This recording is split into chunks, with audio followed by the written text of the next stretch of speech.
don't need a weapon. My friends are my power.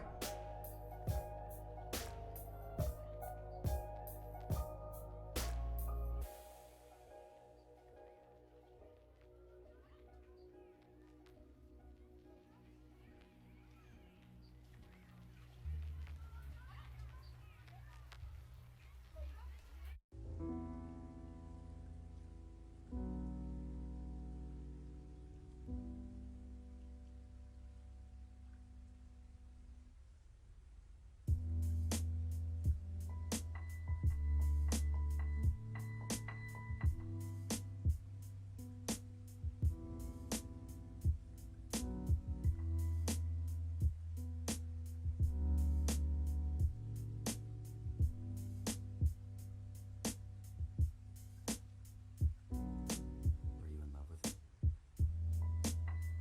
I guess I'll never really know.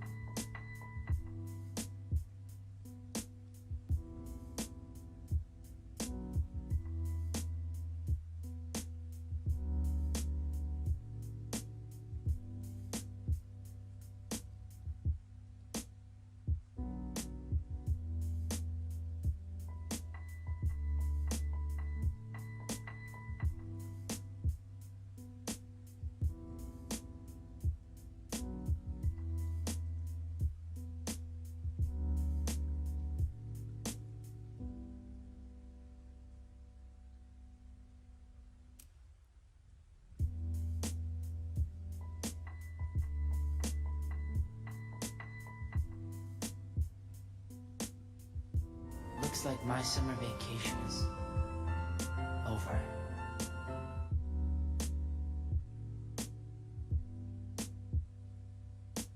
Have you ever felt that way? I have.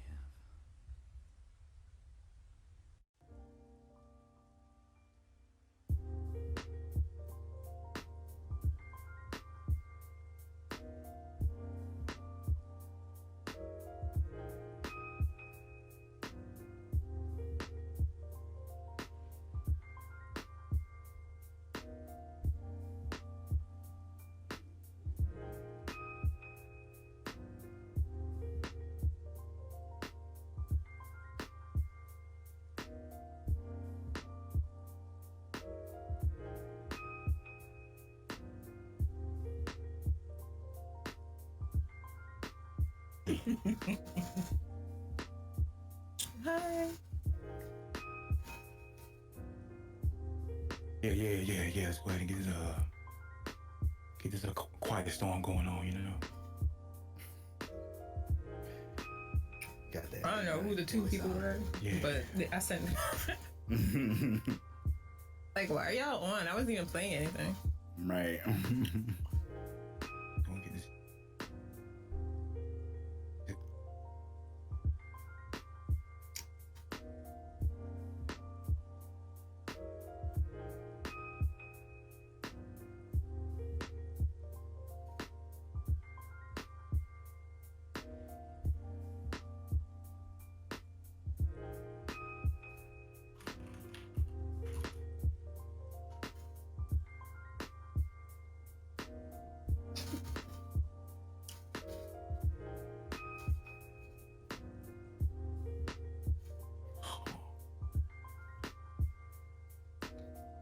I'm watching it right now. On what? I'm not. It's lagging a lot. Let me refresh to make sure ain't nothing on my end going crazy. Yeah, we're not even moving.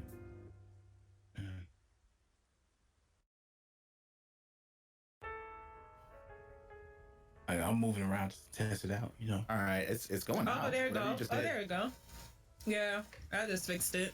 I see Oni's head just continuously moving. And I was, you know.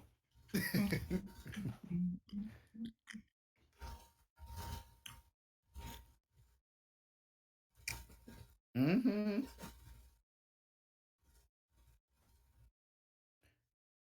Try to have a OBS as your active window and see if that helps. Yeah, you always want to keep it active. Yeah. Yeah, I think yeah. Yeah, it is. Yeah, I'm moving now. Mm-hmm.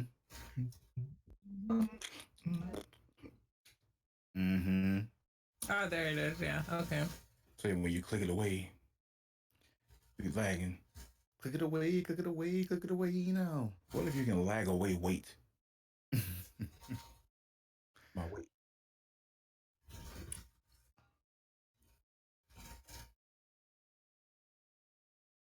Mm-hmm. Mm-hmm.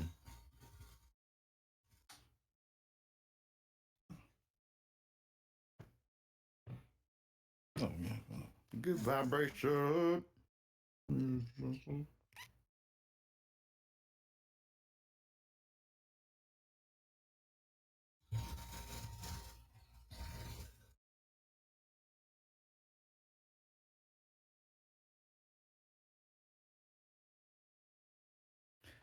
Sure.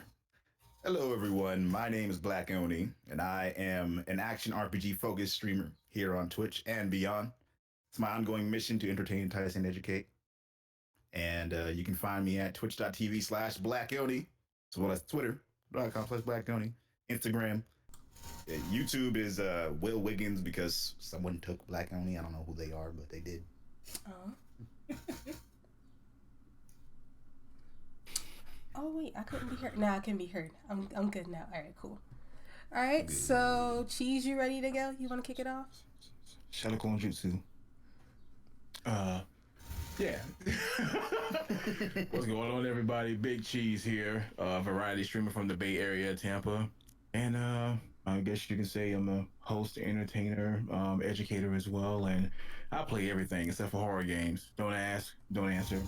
I'm good, and I'm privileged to be a part of this Panda Fan podcast. Thank you very much. Thank you. All right, and Ali, you ready? Hi, and that's the Valley Cat. I am a true variety streamer. That's what I like to say. I don't play anything that's horror or platform, except for occasions. I mostly do a lot of indie games. I also do AAA games. I do every type of game, every system, everything. Yeah. So yeah, but I also do some stuff outside of Twitch and with other creators, and I'm happy to be here. Thank you. All right. So again, guys, my name is Rima the Beast. I'm sorta a variety streamer on Twitch, but I say that because I always end up just either playing Call of Duty or Kingdom Hearts. I try to dabble in a bunch of other things. I have a lot of other consoles, so from time to time I'll mix it up. But for the most part, I just play a lot of Call of Duty, a lot of Kingdom Hearts, and then Overwatch, Sims, and that's my main thing. Cool. So that went well. I'm happy. All right, cool. So how long have you guys been streaming on Twitch? I guess we can answer in the same order. I've been streaming since around 2015, so like 3 years. Okay. I feel like I did like off and on streaming before that, so every once in a while, like I would turn it on, I would just play on my PlayStation, and that would just be like a side thing I did as a fun thing. But I think around 2015 is when I started like really honing down on what it was I was trying to do by streaming. How about you, Cheese? Oh, I was about to say it's my turn. Okay. So I started streaming, like I say, off and on. I started in 2013, and really didn't get the midst of everything, and I started taking it serious around 2016, because I was off and on jobs at that time. So I was like, I ain't trying to focus on being no Twitch streamer. I'm trying to get me a job, pay these bills, be responsible. So after I was done being a part-time stripper and doing hair, I became a Twitch partner and just started moving things forward in life and becoming what I am today. All right. Ali? I pretty much started around the same time as Oni, 2015. I've been around Twitch in general, just like being a chatter and watching stuff, since it was just in TV. And then I would do stuff like, same thing, like I even broke embargo for a particular game once, but it wasn't under this name, it was under a different name. But yeah, so, and then we tested the waters a couple times, and then one day we set a date for, I think it was March 1st, and ever since then, been streaming consistently. Probably only take like a few breaks here and there. Cool. So if you guys don't know, today marks my 4-year anniversary for streaming on Twitch.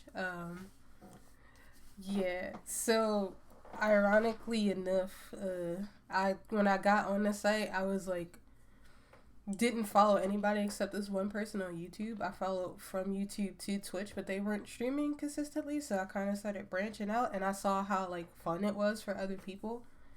So I wanted to try it, and but I didn't have a way to try it, so it took me a minute before I could. It took me a few months, and then I got my PlayStation and my camera, and then I've just been streaming ever since. So there's a reason I remember today, which I'll probably get into later, but yeah. Today is a special day. Yeah, June 8th, 2015 was the very first day I streamed on Twitch. Nice. That's dope. Congratulations. We were all the same year, technically. Yeah. Right.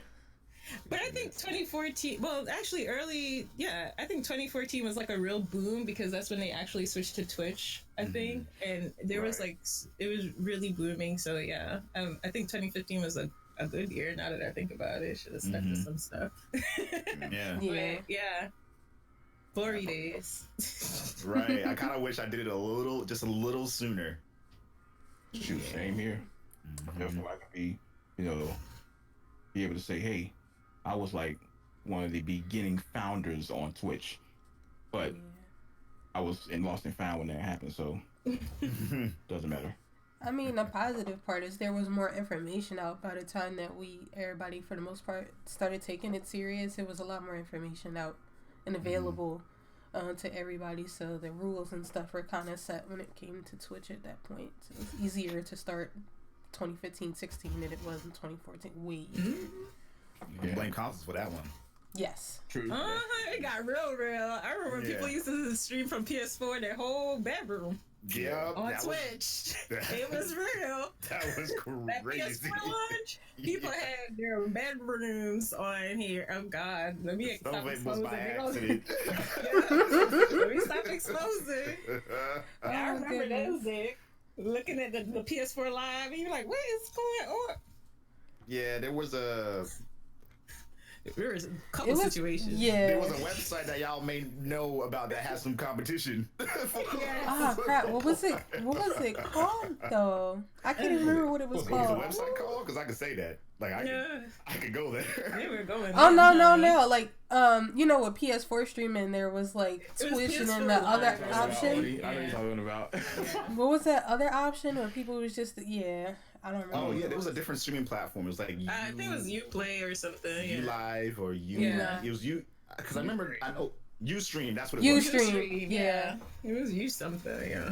But I mean, it was on Twitch too. Twitch had to come down really hard. I mean, I feel like that's the cycle of Twitch. We like get a boom, and then there's a reason, and then they gotta like put a hammer on it. It happened with IRL too. We got a huge IRL boom. They had to put the lock on it because you just don't know what comes out when when you kind of just open up the platform to certain things. So I mean, I feel like we've all been here, and like I like this because we all kind of see the cycle of like what Twitch kind of goes through. Because there's people who are like really sad about numbers and things. I'm like, girl, we coming off a big ass boom. What you expect? Like Exactly. it's gonna be like a little clamp down, but I'm pretty sure some stuff is in the works. Yeah, To make it because bigger, the only way that Twitch was going to be able to get to that level was to change their name to Twitch, because before that it was Justin.tv, and no one was really like, well, what's Justin.tv? What's this? So Used to when watch they wrestling changed- on here. yeah, so like when it changed over to Twitch.tv, everybody was like, oh, so this is what you can do. You can stream and you can broadcast here live. Got it. Okay. Because I started from Justin.tv. And I didn't know what to do. I was like, well, what's this? Why they ask me to do this? I can't even, man, you know what? I'm going back to YouTube. So after a while, when it changed over to Twitch, I was like, oh. So I had a dump me it down moment. So yeah, that's exactly, it was pretty dope. I liked it. I love it. I'm still here, years later. Got gray hairs. Y'all stressing me out. we ain't had him play no horror games yet though, so we trying to stress him out just a little. Yeah. Fine. Okay, bet. Don't do it. Don't get into peer pressure. Don't do it. I'm used to it. I haven't There's done it yet these either. multiplayer horror games that can help you, like, ease into it so it's not so stressful. It's like funny for you too, type of thing. Right. I played Dying Light with a bunch of people and they made it stressful. Don't listen to him. My sister, Dying Light's so good. my sister was literally at the door. She had this electric weapon and she was slamming it, so all the hordes would just come. Don't do it. Oh, that was she was messing with you. She was messing with you. So yeah. Happens to the best of us. Yeah, no, I'm good on the horror scene. I thought about it when I caught Resident Evil 2, and I was like, you know what? See, no, I remember it scared me as a kid. I think I'm all right.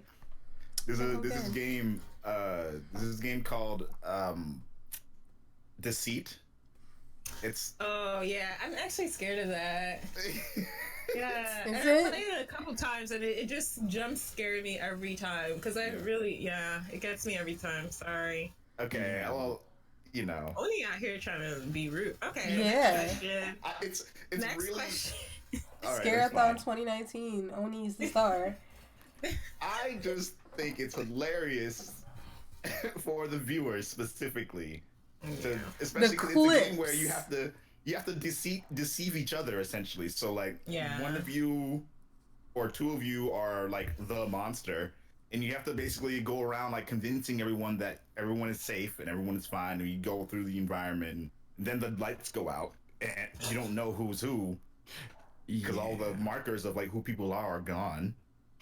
Yeah. And then you transform into the monster, and then that's when just things get crazy. So that's why I don't play it. Yeah, I watched them clips. I watched No, the thank clips. you. I'll be good on the rest though, because I'm not trying to jump. So, so I guess we're going the same order. So, tell everybody in the chat about your journey on Twitch so far. Like, what made you start, and how did you get where you are today? So what made me start was I already had a YouTube channel, and I was making videos. Not really. I'm still kind of at that point now. I did narrow down what I wanted to do specifically in videos, but I have so much less time to actually do that thing now that I have to just put something up now at this point, as opposed to exactly what I want to do, which is these skits that I would do as Solid Snake, using my voice as a catalyst for discussion. And that was one of the things that like I wanted to continue doing, but like the first skit that I made doing that, like I loved it, but it took so much time to make. You sound like And now the that dude from Darkest Dungeon. Did I sound like the dude from Darkest Dungeon? Yeah, like the narrator for that. Yeah, that's kind of you. So you could totally do that. I could see that for sure. I never even played that game, but I kind of want to. And so I was making content on there. Then one of my really good friends, you all I think know him, Andy Lunique. He's like a really good personal friend of mine. Before he like even got into the gaming scene, like we got pretty tight. And he was like, "You're a person who like I've seen your stuff, and your content is amazing. You just need more exposure. You need more people who knows what it is that you do. You should be streaming because that's another avenue of like getting that audience." And so we did a live streaming event at his place for charity. It was for Extra Life. And again, before then I had like done streaming every once in a while now and then. And it wasn't until that event that like it all kind of clicked, where it was like, we are literally in a living room, like streaming for charity to like save kids' lives right now. And there are people who are watching who are now in our virtual living room, like actively being a part of what we're doing here. And like, that's when it clicked, where it was just like, this is all about sharing experiences and nerding out together and being a part of this collective community. So that it was at that point. It was around the 2015 mark where I was just like, I gotta start doing this. And so from there, I met a bunch of amazing people along the way. Many of y'all know the Chocolate Thunder crew. So Andy actually connected me with them, and we kind of established the Chocolate Thunder together. And we collaborated a bunch. I learned so much from that group and from the possibilities of what streaming could be, not necessarily just from like like a business side, but from just like a logistical side of like things to set up and things to be mindful of about your microphone alone, and then like camera positioning, light, and how that changes the feel for the stream. Like all these different aspects, I just like picked up and learned from observing and from asking questions. And people in the chat and anyone anywhere else who sees a VOD, like feel free to ask questions whenever when it comes to these kinds of things. But then I just kind of kept going and kind of defining what it is I wanted to do on Twitch, which was to have a focus on action RPGs, because that's my favorite genre. But by doing that, it doesn't mean I have to limit myself to only action RPGs. That's just like kind of the defining genre for me as a creator. And then and now I have a comic book that I'm releasing to the audience who wouldn't have had an opportunity to see any of that unless I was streaming. So now you kind of it spitballs into all these other things, which is dope. Yeah. So let me know when they go on sale, because I want one. I'll let you know. All right. Be the first buyer. We did Kickstarter, so whoever supported the Kickstarter will be the first technically to get them, and then they'll go out to everyone else. Okay, cool. Okay. What about you, Teeth? My journey started in 2005. Yeah, I'm old. I was on YouTube just doing dancing videos and doing like what I called back then cheese mixes, as far as like rapping on other people's songs and stuff like that. And that got popular. And then I got into this one big debate with a dude named Chad Warden. It's about the PS3, Xbox, and the Nintendo debate. Mm-hmm. And that got popular. And I was like, yo, we could just troll these guys and act like we actually fighting each other, square up. So we kept making those type of videos. I kept making like, music and doing all this other stuff here. Just entertaining people the best way that I can, when I had so much time to do it. And then after that, when it really got real, when I made parodies, when I started making parodies, and one of the parodies was called "Give Me That Bacon," that was back in 2009. Technically, it's the 10-year anniversary of "Give Me That Bacon." Okay, cool. So yeah, that got very popular to the point that it was on G4 TV. It was on Fox, ABC, Comedy Central, etc. It got everywhere. So I was like, I should just keep making parodies. Like this is dope. Let's do this. And we kept making parodies, and then I was already game, and it's just that I was doing what was bringing the attention. So when I started making gaming videos, I didn't see the same views kicking in like the parody video views was kicking in. So I was like, how can I be able to combine the two, or like make it to where they can see that I'm not only entertaining as far as making the parodies, but already doing the video games too. So I was like, okay, let's see if we can be able to stream something or do something. And that's when I saw Justin.tv. I was like, let me check this out. But I had no idea how to work it, how to use it, how to like do anything with it. I was like, yeah, man, I'm finna go back to YouTube. So went back to YouTube, kept making videos. And then it was around 2014, 2013, one of the years. I went to CEO for the first time, and I met up with somebody there from Twitch, and he was telling me like, yeah, man, we just changed it from Justin.tv to Twitch. And I was like, yo, I'm like an originator. I'm an original on Justin.tv. I just don't know how to use it. He's like, man, just send me an email. I'll teach you how to use it. I'll teach you how to do everything. So then and there, I started streaming. I was on and off because at that time I was going through a whole lot of hell. So I was like, okay, let's take a break from streaming. But when I started taking it serious was like 2016 when I bounced back. I got my credentials as far as certifications in Microsoft and CompTIA as far as like A+, and just building up my professional resume to get out there in the world to build up my entertaining side. So with me doing that, I was like, you know what? I'm gonna get back on stream. So when I got back on stream, people was like, man, where the hell you been? I was like, I was just bouncing back, getting myself together.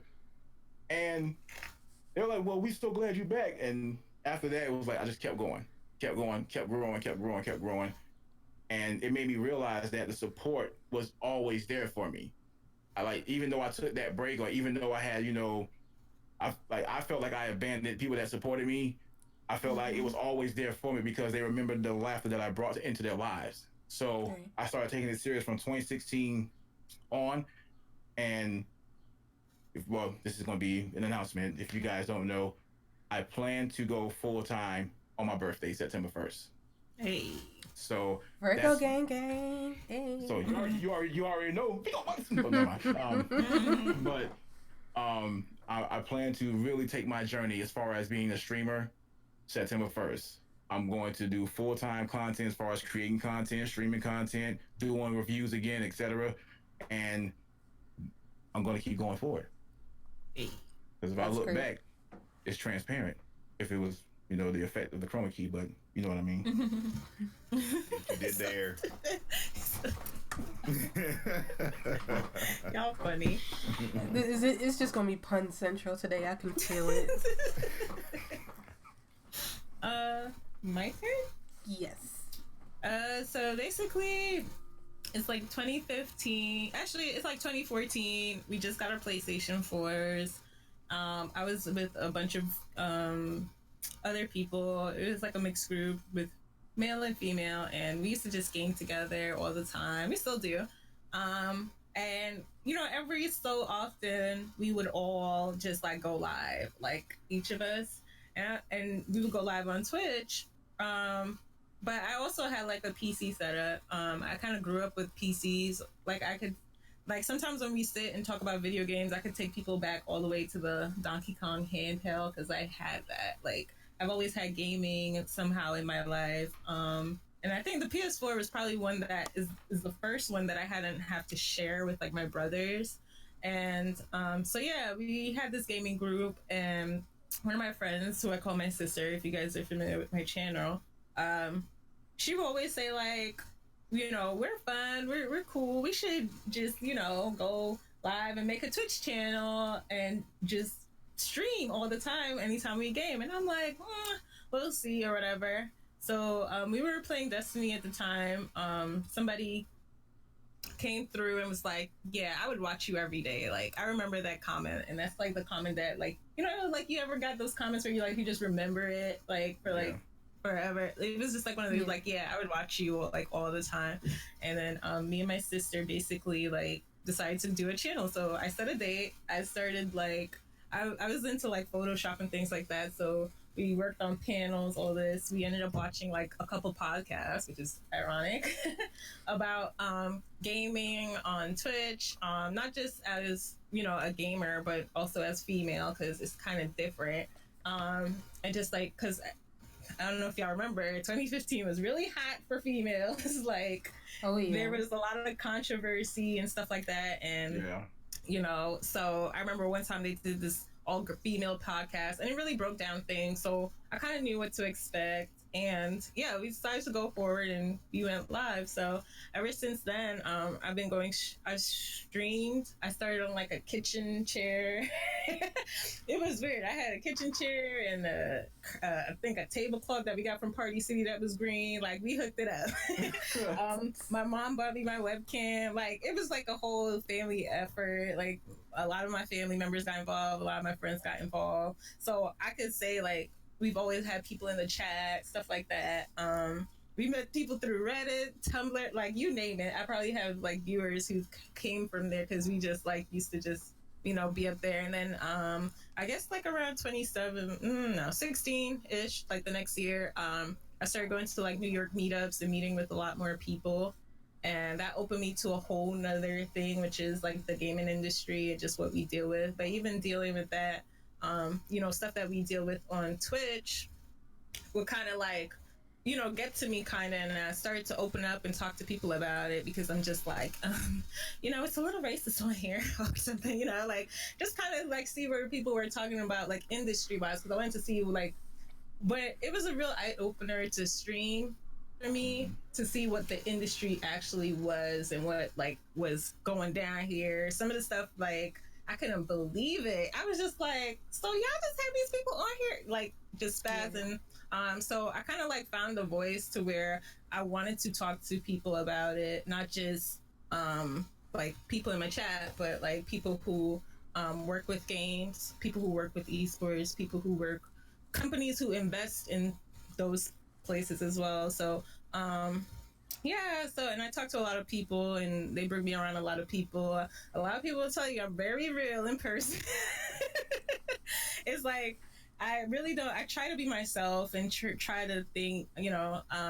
I'm one of those few people that I would say I really don't care to get partnership kind of a thing because I already know like so many partners. I know a lot of. It's a great stepping stone. I'm not putting it down at all. It's great. I know the game that you have to play to get there sometimes, and yeah. So like I kind of like come back. I try to advocate a lot of stuff. If y'all know me on Twitter, I used to drag a lot. I calm down. But like sometimes I feel like I have to call out stuff. I mean, I'm very open about not just sexism and racism. I also talk about game devs because I feel like game devs need a union already. I feel the game industry as a whole needs a union. I talk about a lot of stuff. I talk about game workers because a lot of our complaints is because people are in terrible environments. This industry is kind of trash, no shade. I'm in it partially, but there's some standards that just needs to change and kind of go affect this. So you can't look for popularity when you want change.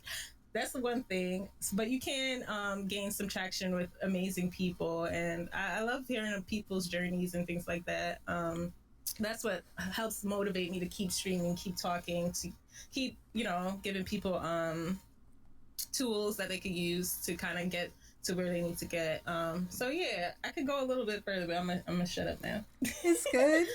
But we here, It's funny that you mentioned like going to conventions and meetups and things because for the most part, I found you guys channel Cheese and Alley like through Twitter and just posting people or following people. But I found Oni at PAX East when he was doing a panel about marginalized Twitch streamers, which I literally walked up to Oni and talked to him because I thought he did such a great job in speaking and he was so well spoken and knowledgeable and things like that. Yeah, I also met Cheese there. That was fun. He thought I was walking away from him, and I'm blind. I'd wear glasses and I won't be wearing them, so I was just blind. And he was like, "You just gonna walk away?" And I was like, "No, I totally wasn't gonna do that." No, all I saw was this. Just like, how you gonna walk away from me?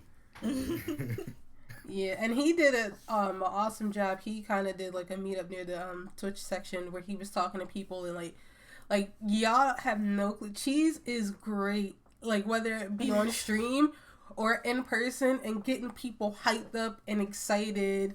And like some of these people had never even like met him and just were so intrigued to talk to him and wanted to follow him and everything because he just has that type of like aura around him. I don't know how else to describe it, but like he's very good at like talking to people as well. So they call it Ultra Instinct. Where he had the power that day. He had the power. You got that glow. Sorry. My bad. Sorry. Go on. You letting your soul glow, Cheese? You let your soul glow? You can say without a question, he likes to make people smile. Yes. That is definitely one of his. It's very obvious that's one of his goals as a creator and as a person. You too, Oni. When I met Oni, he was so happy. I'm like, what the hell? No, I'm kidding. Mad. I smiled too. That's the funny thing. You'll never see like not a smile. You be like, yeah, like, I know. I do get mad. I do get. It's rare, but I do get mad. But you're still smiling through the process. That's the bad part. You don't know if he's mad at you. You know what? I'm about to murder you. Did you see his eyes? It's a compliment to me when people say I'm like happy when they meet me in person because I like know I have New York resting bitch face. Same. Oh my gosh. I do. So like you'll see me, and if I'm not like doing it, I'll just be like. Like, you just think I'm it's just what it is, but nah, so far so good. I've been doing good. That should be a meme right there. Just Right. Somebody That's get that real quick. Oh That's my what you. gosh. That's what you learn before you start taking the Clip transportation. this moment, y'all. Clip That's that true. face she just did. No, please no. You got Too many that is faces. Oh, super Lord. real though. You gotta have like a very Man. baseline standard form. Twitch where you, caught a face on Instagram. I almost sued them. I was like, ooh. Ooh, I was so mad. And I was actually talking to a friend who was doing a signing at, I think it was PAX West, and they caught my face, and I was like, so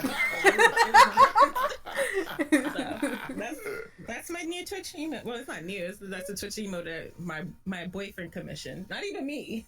Somebody else commissioned it. It was like, yeah, this needs to be an emo. I can't. But, yeah. Yo, throw that in the chat real quick. Toss it in the chat for real. I don't even think any subs are here, really. Faces maybe? I'm not sure. Man, I can't even You know, see my Karama own got everybody emo. I'm surprised he not. Sure. Alright, y'all know. I'm gonna give him a quick shout out. Shout out to Karama, the super mod, who mods like 30 people's channels. That's crazy. Okay, so I guess for me, like I told y'all earlier, I was like really big into watching YouTube Let's Plays. Like I loved watching YouTube Let's Plays, and for a really long time, like y'all know I'm an Animal Crossing freak. I love Animal Crossing, and I could only find like 2 or 3 YouTubers that had good Animal Crossing Let's Plays. So when I found out one of them was streaming on Twitch, I was like, yes, please, like please. But they weren't streaming a lot at the time, so I started to venture off and find other things that I was interested in because I played Call of Duty all the time. So I started watching a lot of Call of Duty streamers, a lot of Destiny streamers. In 2015, that was a big, yeah. So I branched off and I found a couple of channels again that just made me like really, really excited to be able to like interact with people. And not just because the problem with YouTube is like, yeah, you can leave something in the comment section, but if you have like legitimate questions, the likelihood that anything will get answered is very slim until you would have to literally watch a whole playthrough. But the difference with Twitch for me was okay, yeah, I'm sick too, so I feel it. The difference for me was that like getting to engage and ask those questions during so that you can get that kind of immediate answer, that immediate interaction was really good. And it wasn't just having to ask the broadcaster, because some broadcasters, their chat is moving like 100 miles a second, so you can't always ask. Being able to interact with people in chat and ask the questions because they're part of the community too was really great. So the community part about it was what really made me want to get into it. And so I was like, oh my gosh, this is so fun. Like I can totally do it. And I was like, but how do you do it? And then I realized I could do it on PS4. I had no PS4. So funny thing is when you switch cable companies, they give you a gift card, right? So I switched my cable provider, got the gift card, and I bought a PS4, the camera, and all the games I wanted to stream with. I thought I was petty. Yeah, so no, I didn't do it for that. Like I wanted to get. What is that? I want it. Well, no, Comcast just stinks, and I wanted FiOS. And when I switched, they gave you a gift card. So I was like, I remember that one. So I forgot about it for a while, but I had switched and I had it for like a month and a half, and I was still watching Twitch actively. But my mom accidentally had my gift card in her purse because she took my mail to write up on them. You know, I'll just write down whatever on a piece of mail. She took it and had it in there for like 2 weeks, and she was like, wow. "Oh yeah, this is yours." And the same day I found it, I went and got all that stuff, and that was the day. I think I streamed 3 days later. And I owe a lot of it to like the people I watch. I still follow those people to this day. Like it was, I don't know if you guys ever heard of Andrew Arcade, but I followed him from YouTube to Twitch because I love The Sims. I love Animal Crossing. There's a lot of simulation games that I'm into. And at the time he wasn't really streaming like that, but like him and then Miss Team KK, I watched them and they were my examples. They were people I would try to ask, but at the time I was really ignorant to like how, you know, when partners like are really active, they can't necessarily respond to you. So I had to like find smaller people to ask those questions about. And then it was I was one of those people in the beginning that was asking about certain questions in chat and didn't realize I was ignorant. So I did that, and then I finally got a computer, which this thing is awful, but I got one, and then I switched it up and got my capture card, and I know how to work Photoshop, so I would do all of my overlays, all of my panels and stuff. And I've been on and off, inconsistent depending on like what's going on in my personal life when it comes to Twitch. So this is kind of one of the reasons I wanted to do this podcast, because growth can be a little difficult when you're inconsistent. So for others, especially, for people who don't always have the time to invest like 5 hours, dedicated 5 hours a day, 3-4 days a week to this, like what can we do to stay, relevant on the site? Because once you kind of drop, the loyal people will remember you, but sometimes people will kind of start to shift and go other places and don't necessarily come back when you're ready to come back. So it's like, how do you keep your people engaged when you can't be around and stuff like that? Whew.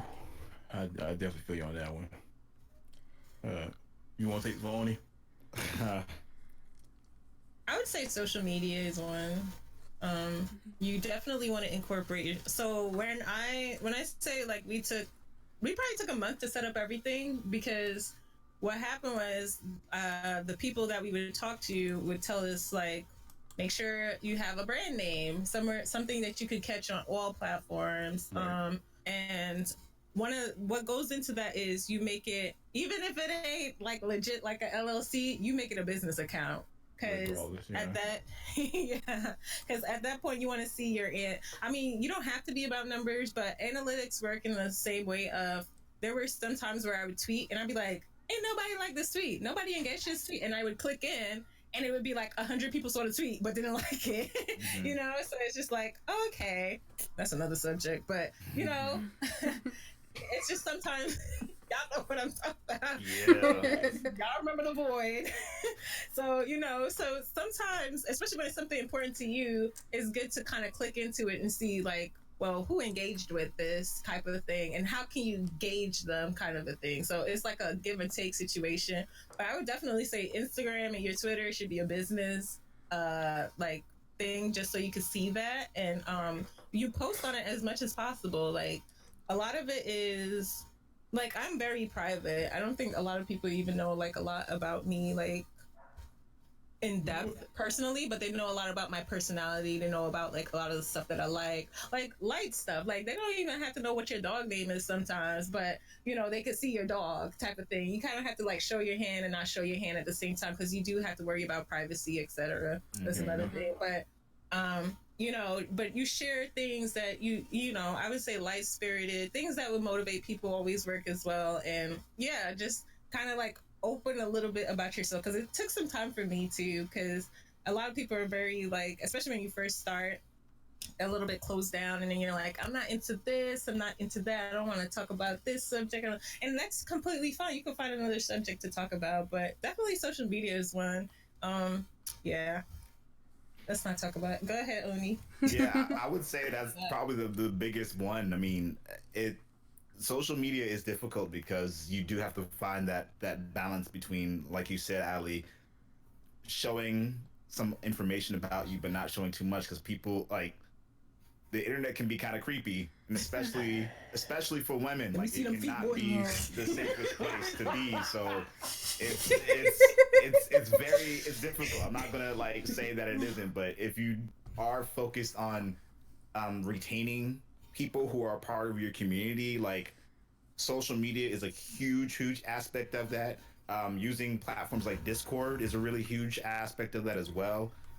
Even myself to this day, like, some days aren't really that active on Discord, but some days are like popping, where like everyone just wants to talk. And so having that place for people to just do that is really helpful in kind of building not only a relationship between the streamer and the viewer, but the viewers between each other.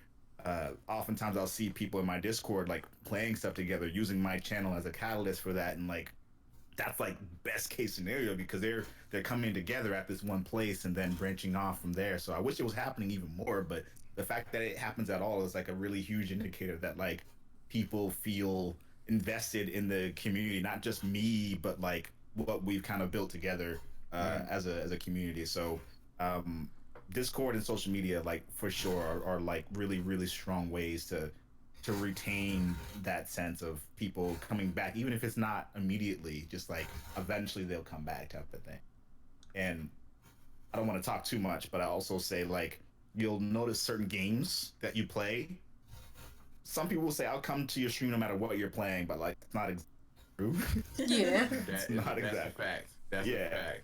Yeah, so some people will only come back if you play PUBG. So if you notice that like certain people that you really love having in your channel only come for PUBG, like maybe start making that like a regular thing that you do every once in a while. Right. Yeah. And I would say like do game tweets. Game tweets are so like catchy. Like you'll be surprised. Like that's how I get people from Reddit, which is kind of creepy still. But because you don't know who you getting from Reddit. They're like, I see you already. I'm like, wait, what Reddit? But you kind of want to like, gauge your audience and stuff. Like if you ain't got nothing to talk about except for Call of Duty, you better talk about Call of Duty all you want, because that you will get all those Call of Duty heads in your thing. I mean, I got a lot of sports heads, and I probably play sports like 2 times in the year, but it's because I watch like the finals and I watch sports and sometimes comment on it, and I get a lot of. So yeah, it just depends. And then people learn who you are kind of through those things, like. If Oni tweets about hamburger, I'm like, oh dang, I didn't even know Oni likes hamburgers. I thought he was vegan, like it just kind of clicks in. He's like, I don't know what right there. So, I mean, as far as like what you're trying to do overall, if you are looking to like build a balance between like life and what you're doing as far as streaming or creating content, the main thing is people got to understand that yes, you're a human just like them. Okay, like you have a life just like them. You work a 9 to 5, or you do what you do, and they have to understand that there's a balance between that. Like everybody thinks like, oh, you're a streamer, you're supposed to do this, you're supposed to do that, and all the etc. above. And it's like, I gotta balance this out, and it frustrates you because you're trying to please everybody, and everybody ain't meant to be pleased. You got to take care of yourself before anything else.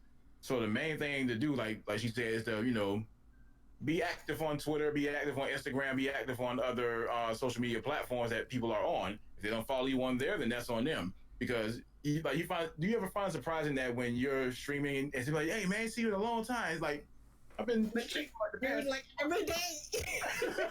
Where you been? But no, it's just that that's what you need to do. Just make sure you create like that certain relationship with people on the platforms, because you're not always going to be on Twitch like 24/7, but at least people can understand, hey, like, she took a day off, and I understand why she took a day off. Go ahead and do your thing. You're going to have people that support you. People are going to come, people are going to go, but it's going to be based on how you take it. If you take it as if, dang man, I'm losing people because I ain't streaming, I'm going to quit. It ain't for you, Chief. It ain't for you. Yeah. You got to keep going.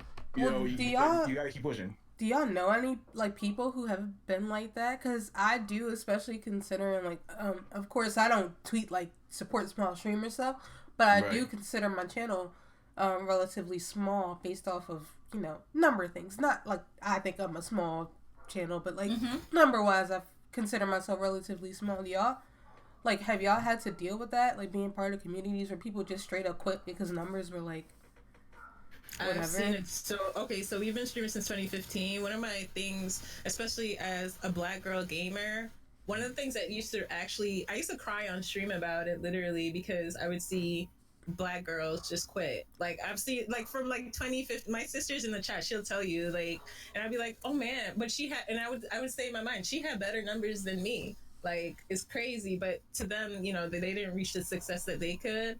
And they just like straight up quit. Like I've seen it so many times, and not just them, but just like other male streamers, whatever. Right. But yeah, I've seen a lot of people just come and go. Like I literally, like the other day, I had to kind of clear up my follower list because I realized a lot of those people don't stream anymore because I probably follow like a bunch of people, and I literally had to go through it. So I would say this, like, you have to measure your success like for you personally, like, and I think that's what a lot of people did. They figured it wasn't going the way they expected it to. I mean, there's a lot of times where I'm like, dang, I'm sitting at 8 viewers, and then the next day I stream, somebody hosts me with like 100 people. I'm like, why the hell are you hosting me? Yesterday I was at 8. people, but you just never know with Twitch how that goes. It could be a number of things. It could be site-wide things. Right. People don't really know, especially now. You could tell if you look to the left where follow channel, you probably could tell a lot of people's numbers are lower than what they usually are.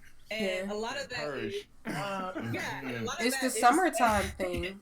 embeds are out, a lot of other things that used to count as viewership. The viewership range has changed now, so from when we first started, there's a lot of ways and means to get around some of this stuff. Even like raids and hosts, they don't count as much anymore, even squad streaming don't. Girl, Yeah. what is going on? It's a really weird place that we're at right now with Twitch, especially when it comes to like this idea of viewership and people like not feeling a certain way because of it. Like Right. I don't want to put anyone's names out there because there are people that I know very personally through some things right now specifically because of the way viewership is working right now. Like people who are used to having 200 plus are getting 40. We're getting 30. We're getting less than I am as someone who can't get partnered right now. And as someone who is in this space as a creator, that is infuriating, but it's also just like a very clear indicator of my validity in this space as well. I'm not any less of a creator because I don't get 100 viewers all the time, because some of my favorite streamers don't get anywhere near that anymore now. So it's a really weird place that we're in right now.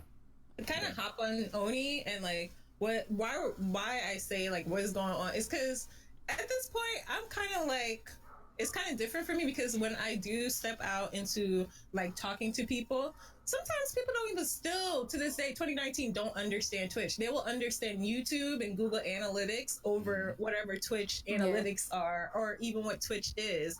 Like they'll be like, yeah, what's the difference between like a viewer and like your watched views? Like they don't know that like differential, whereas like YouTube, everything is kind of clear cut, plus they use Google Analytics, which a lot of businesses use. If you own a website, you know what I'm talking about. So like here it's just like they're doing a lot of stuff on Twitch where as content creators we know kind of like our fight, especially when we have to deal with sponsorships or just people who we want to interact with their channels, of just explaining Twitch. We have to sit there and say, well, this is Twitch. It's a live streaming thing. We play video games. Sometimes there's some crazy people on here, but we don't talk to them. We kind of have to like tell them what's going on. Yeah, like we have to tell them, you gotta explain what front page is. What's the difference between front page and like this, and that, So there's a lot of like back end stuff. I feel like as creators we know, like we kind of have to go through, even at like a PAX. Don't let a gaming convention fool you. Don't let an anime convention fool you. There's people there who do not know what Twitch is. People who own businesses that can actually connect to Twitch very seamlessly like that, because there's, and they would be like, well, I know this YouTube creator, and then you kind of have to connect YouTube, and which is kind of crazy sometimes. I'm like, okay, I get it. But yeah, it's just like, but these change. I feel like this also goes into the thing of like Twitch kind of going down. But I mean, I feel like there's a boom coming. I don't even want to talk about it, but go ahead. It's also a slower season for gaming in general, because y'all know I used to work at GameStop. Let me tell y'all, summertime is not it for retail, especially not a video game store. Some sales. I be waiting for summertime. Touch everything. And that's why they do it, because what's coming out? Everything's waiting for fall. Everything's waiting for that Christmas time shopping.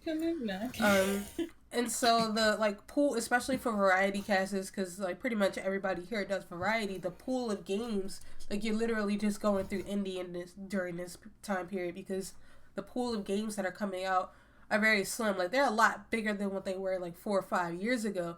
Like literally 2 years ago, the amount of games that came out versus 2 years prior was like double. But at the same time, it's still a slower season. So if I'm a variety caster that wants to try, I'm doing a challenge, I want to try 3 different games this week. Well, what 3 games you got to play? It had to be 3 games that came out another year because there's nothing coming out right now. Like literally, what's coming it's out also in June? transitional because we're going into another. I don't think everybody knows, but we're going into another generation pretty soon. So it's very transitional. And this one, the tech is about to be crazy. I mean, we got Stadia and things like that coming out, and we don't know what that is. Like that, when I saw the first preview of that, I was just like, "Is this too soon?" Like, we going into the Jetsons type It of. is. Yeah, Yeah. and it's just like we gotta. Games like here's George Jetson. Like, wait, where did it come from? And we got and Shout out to as the content homies who don't know what that is yet. and as content creators, we have to adapt, right? We have to adapt to that. And I would always say, summertime is a great time to sit down with a story game. You know, sit there and talk to your viewers sometimes. See what they're going through. You know, but yeah, it's. I mean, and it's very transitional right now, especially with tech and I believe not only like games, but tech in general. Because I believe there's like some Ryzen stuff coming out. Yeah. Video card stuff is about to drop, so you know it's a hot mess. The gaming industry is good, and esports is actually pivoting now. If you really want to go there, it's like a lot of stuff happening, just gaming industry wide. And we're probably like on the lower side of the pyramid, but we feel it as much as everybody. I mean, I personally called it from last year because I was like. Yeah, I actually had tweets where I'm just like, yeah, next year is going to be crazy for some people. We're going to see who lasts because it was such a huge boom, you know, with all the ninja stuff, and it kind of transcended to a different place. So now it's a lot of the times people don't realize how small the industry is. But when you go to cons and you realize you know somebody who knows somebody, Yeah. and you could get into a party. No, I'm kidding. Yeah. Sort of kidding. Oh, do you know? You know. Yeah. There's a lot of, you know, and to that point too, right? Like, use the summer as an opportunity to recalibrate and to tackle your backlog. Like, use that as an opportunity to look at like what perform. I'll give a little bit of a insight to people at home. There are 2 websites that you can use to kind of track your analytics to figure out like what are your mainstay games throughout the year. One of them is twinge.tv, and one of them is sellygnome.com, like garden gnome, but Selly. You can use those 2 websites to like visually see which games you've been playing the most and which ones have been like bringing in the most followers, which ones have been bringing in the most like concurrent viewership. Can you type them in the chat? Yeah, I got you. Cool. And you can use those as opportunities to recalibrate what you want to focus on, and also use that as an opportunity to like tackle your backlog of like games you may have like played once and you're like, people really like me playing this, I should play it again, or et cetera. So and like to that point, like even I still struggle with this idea of like, what do I play next? Like, what do people want to watch? Like, I feel like playing like 7 different games right now. What do people want, right? Like, Right. And then you got a bunch of indie gamers in your email like, play me. Yeah. It gets crazy. In which I don't mind, you know. Yeah, I love. Same, sis. See, I'm the only one of us who's inexperienced about that. I haven't done any sponsorships or anything like that. I don't feel like I'm ready.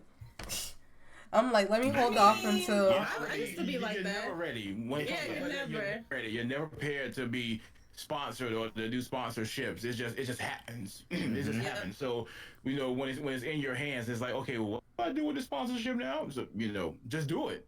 I didn't think that I'll be sponsored. I never thought that, but it happened. So it was like, okay, so what do I do with this now? Do I start something? Do I give a giveaway? Like, what do I do? But you're probably never going to be ready. I used to be like that as well. Especially like my first 2 years, I used to always be like, but I'm small, and somebody had to like tell me to get out my head, and thankfully, you know, like I did, like they kind of opened up my mind because it was somebody who was partner, and you're like, yeah, they said like, same thing she said, like you're not going to be ready, like sometimes things just happen, sometimes you're the lucky one of the day, you know, right. So you just got to take it as it is, and yeah, like if you feel that I always say trust your instincts, because there's a lot of times where I didn't trust mine, and it was like I should have, and there's a lot of times where I did and it paid completely off. I mean, there was one time where, and I'll give this example because I always give it to inspire people. I just wanted to play Battlefield, and I didn't have the money for it. I'm being 100.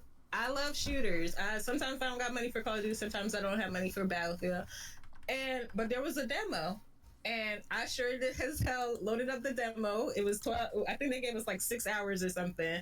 And you know, while I was playing that demo, the dang on dev jumped into my stream, and I could not believe it.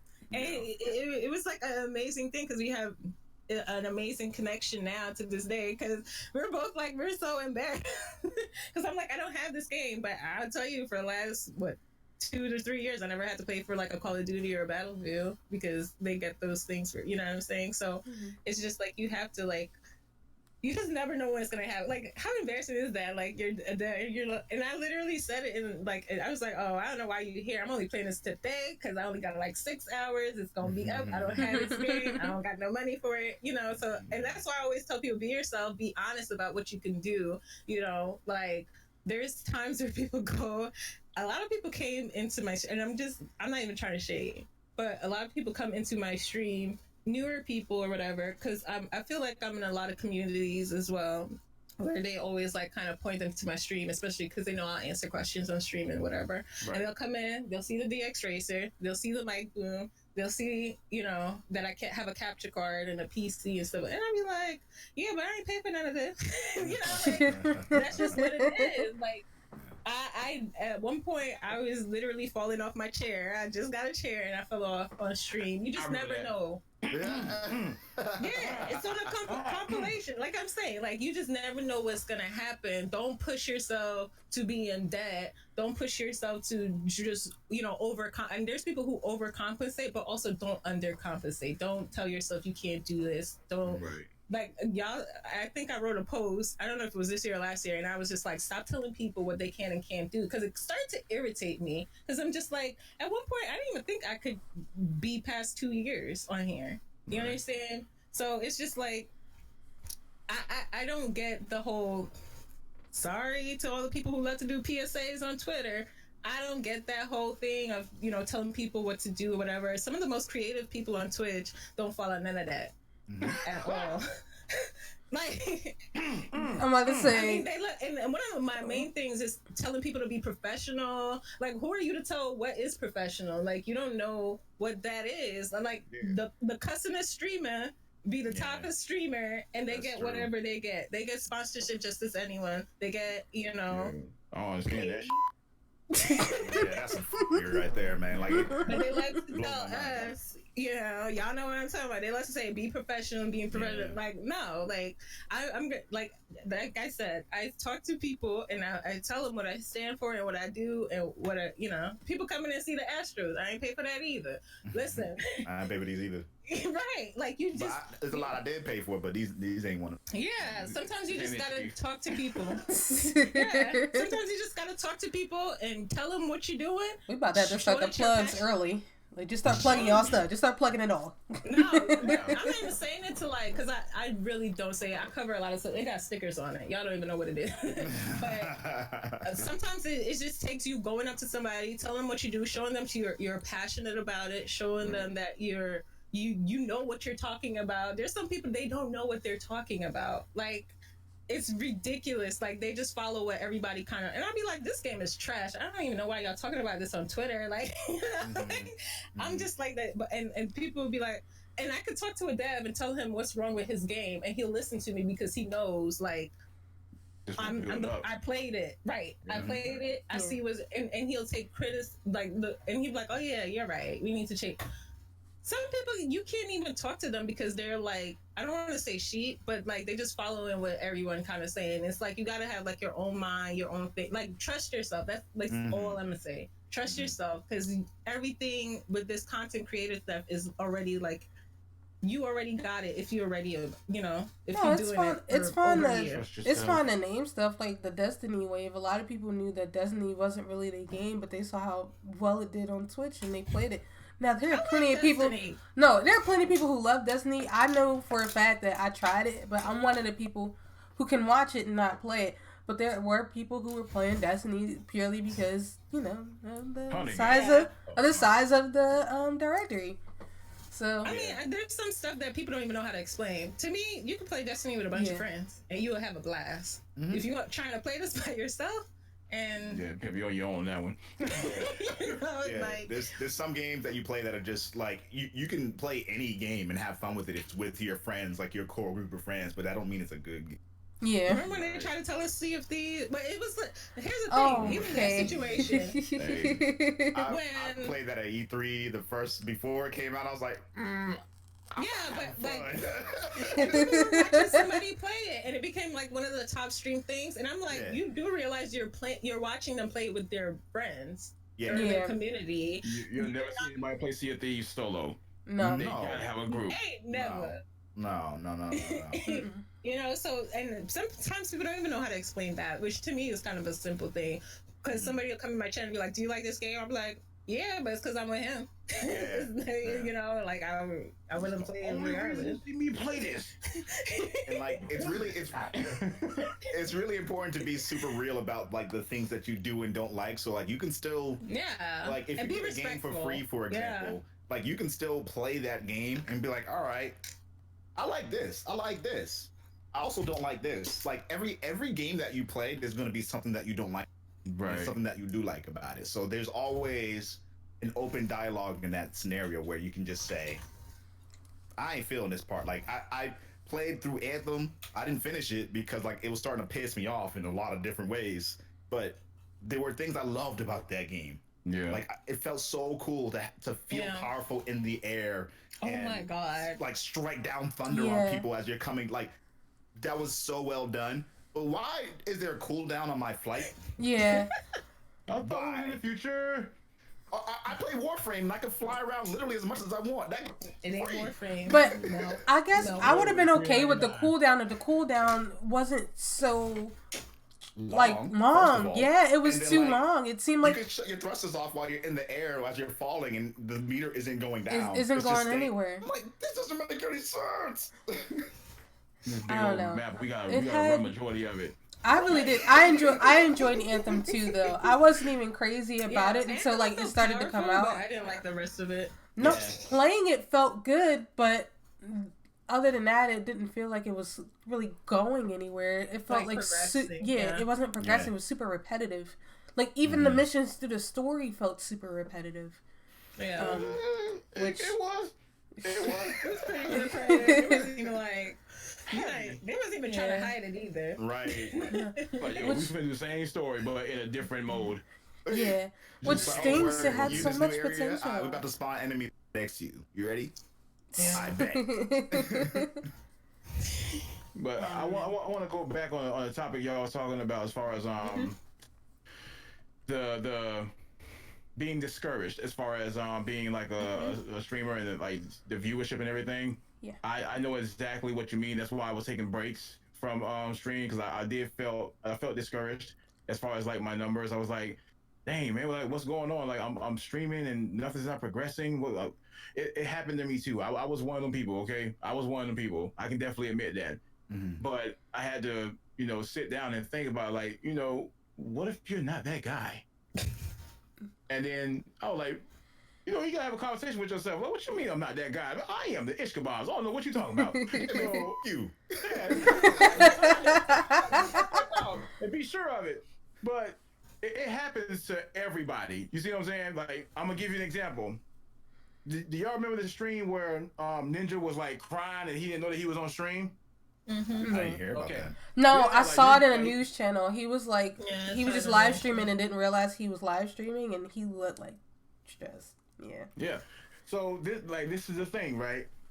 There are days where people literally go through that without being noticed.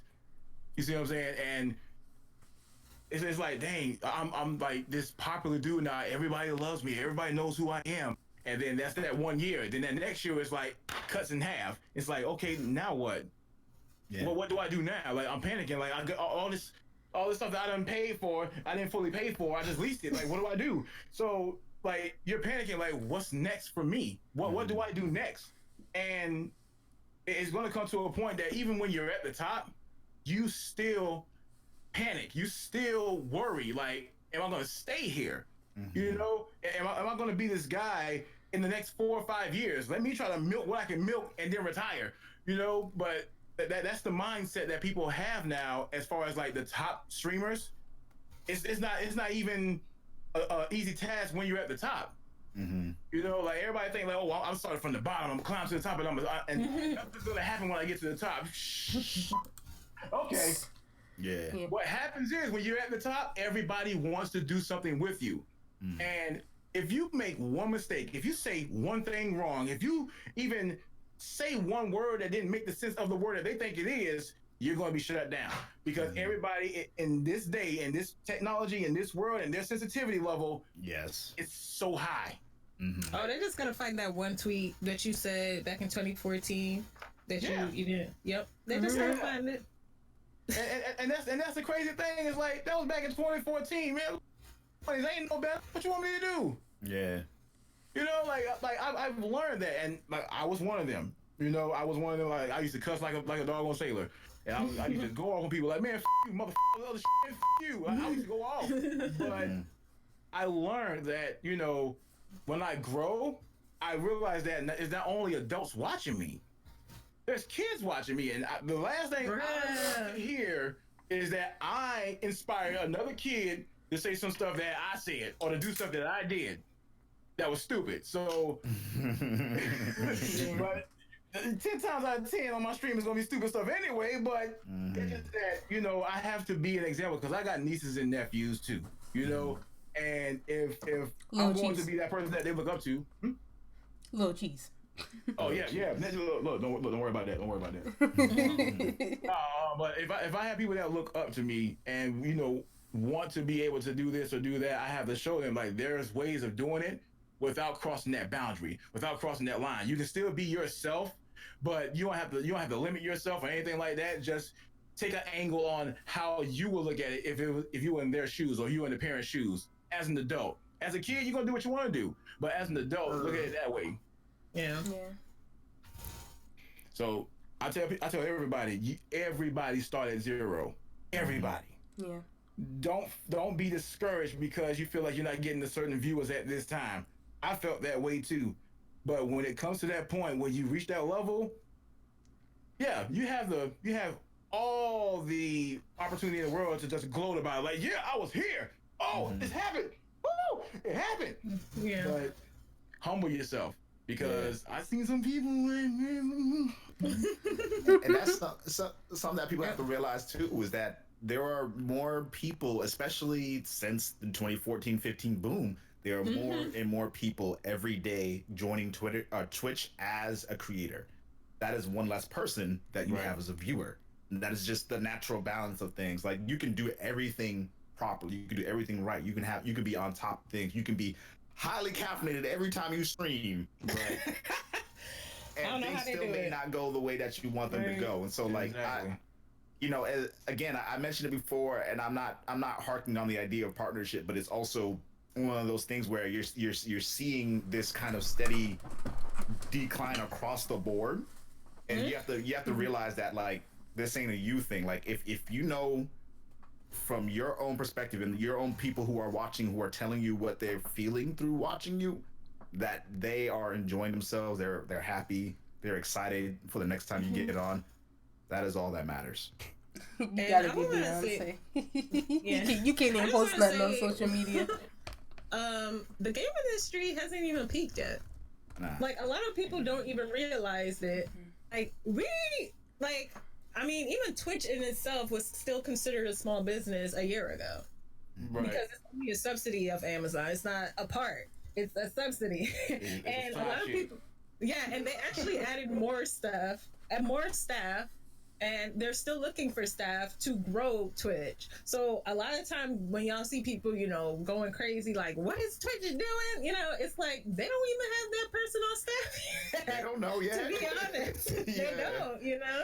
Like, a lot of this engineering things, what happened was Fortnite broke Twitch, and you would see that in every engineer thing. You could actually go on their Trello. A lot of the thing that came with the Discovery update was because Fortnite literally broke whatever analytical system they had. So this is kind of just a test.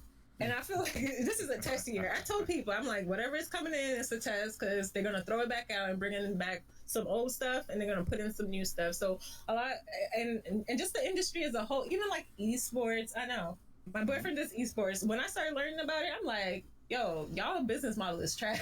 Like, you know, and it's not even at the peak yet. It's to the point where newer teams that are coming into the fold are actually offering better things and offering better sponsorship, better exposure. They can actually offer better things than some of these teams. Y'all seen these, you know. Go ahead, do your plug. Do your plug.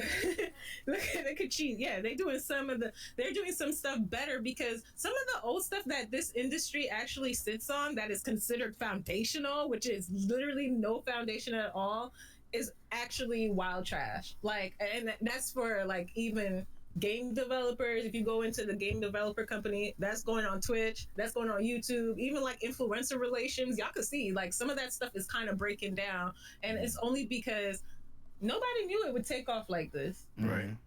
And it has taken off a couple of times, but it's still not at its peak. And I tell people all the time, especially if you're marginalized, honey, you ain't seen nothing yet. They don't even know about you yet. They don't know about black people yet. They don't know about gay people yet. They don't know about women yet. They just finding They out. don't know about two-tone big bodies yet. We still got Dragon Age games where you can't fuck an afro. Like, Yeah.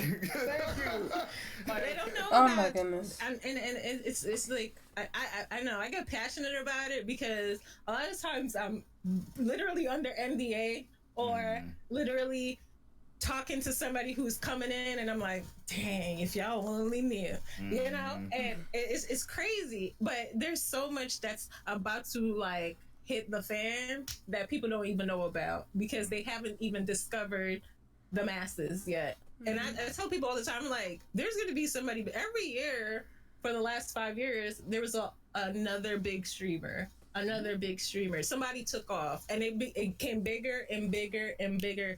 You know, you saw what is it? Dr. Disrespect is now in video game commercials and stuff like that. And then on top of that, Ninja came. I mean, I hate using them as examples, but I'm just saying, even from that point of view, I mean, Shout is a huge thing now. You know what I'm saying? It's just somebody is always coming, and the only reason you're seeing that climb is because the scope is just getting bigger and bigger and bigger, and we really haven't really hit that ceiling yet. Because you haven't seen nobody really like come down. Like, they're not at 10 viewers now. You know, Because, you know, like, you don't see like, this is what happened after 10 years of streaming on Twitch. Look at me. I average 10 viewers a day now. I used to 500,000 viewers. Now look at me. Yeah, like, you know, unless it's something that is problematic, which y'all should be canceled. But, you know, and even then, sometimes the problematic people get a bigger boost because they attract all the crazy people. And the crazy people's like, I didn't know they streamed every day. I'm coming here. Train wrecks attract things that you would never imagine. You know, you just never know. Like, even GTA RP, like, ain't nobody playing no Grand Theft Auto 5 right now. No. No. Not actually playing it. No. Not the actual, like, that's literally a mod, a RP mod that is literally like that whole server. There's people who are partnered that are pretty much partnered today, you know, like, you just never know what your break is going to be. So I don't understand why people, like, sometimes I see it and I do want to say something, but then I'm like, let me mind my business, because I'm just like, we're not at our peak. But I feel like, you know, we just kind of go through that cycle where people just kind of break off. They can't see like the bigger future. You have people, I always say this, that you always have visionaries. And I feel like I follow a lot of them because there's people who will literally just let it be known, like, you know, stick to it because there's more to come type of thing. And I feel like we need more of those instead of the people who are trying to like profit off of like the craziness, because that's what is just like the loudest thing right now, you know. So we got a lot of edgelords, Lord. Ooh.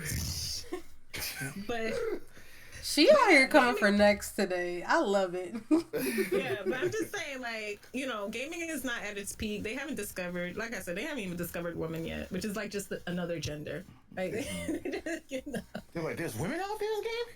How dare you put a woman right? Like, what? What Like, are you? oh my on god! about? Oh my gosh! Remember, Horizon Zero Dawn came out and it did so well, and people were surprised because, oh my gosh, a game with a female protagonist can like do this great. Yeah. Imagine a good, like a crazy great female antagonist. They'll shit themselves. It'll be great. It'll be awesome. Listen, all it took was that game. All it takes is someone to just do it well.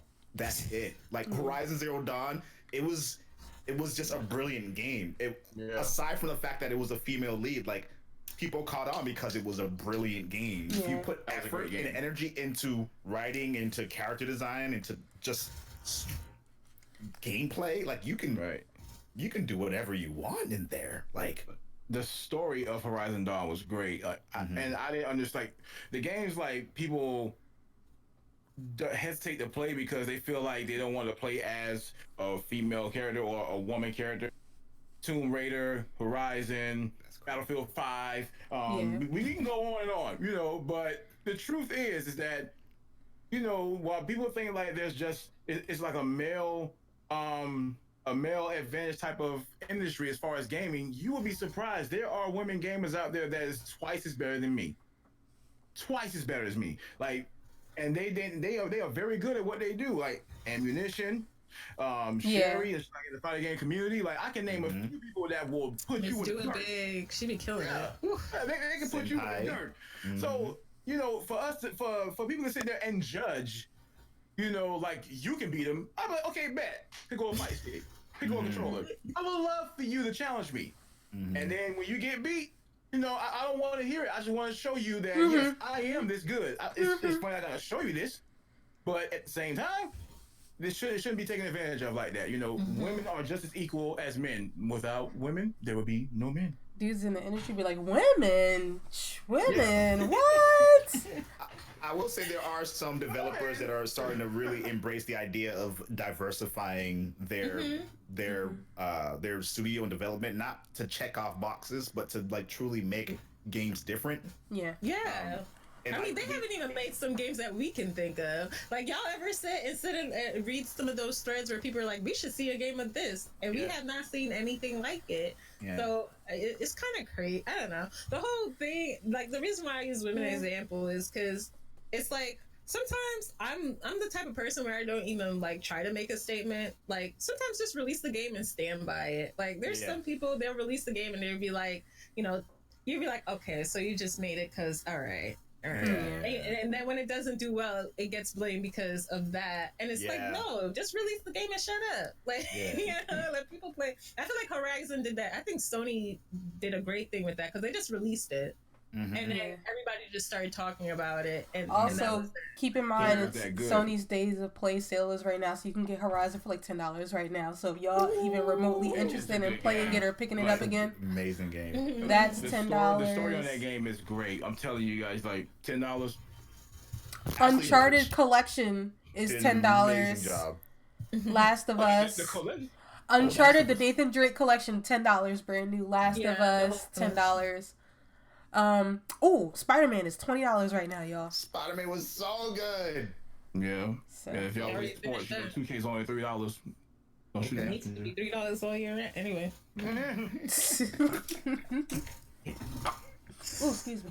But when the gaming industry finally showed the equality of like men and women, like, see, Ooh, like, that boom is gonna be crazy. they're gonna be crazy. Like, I never knew. I didn't know.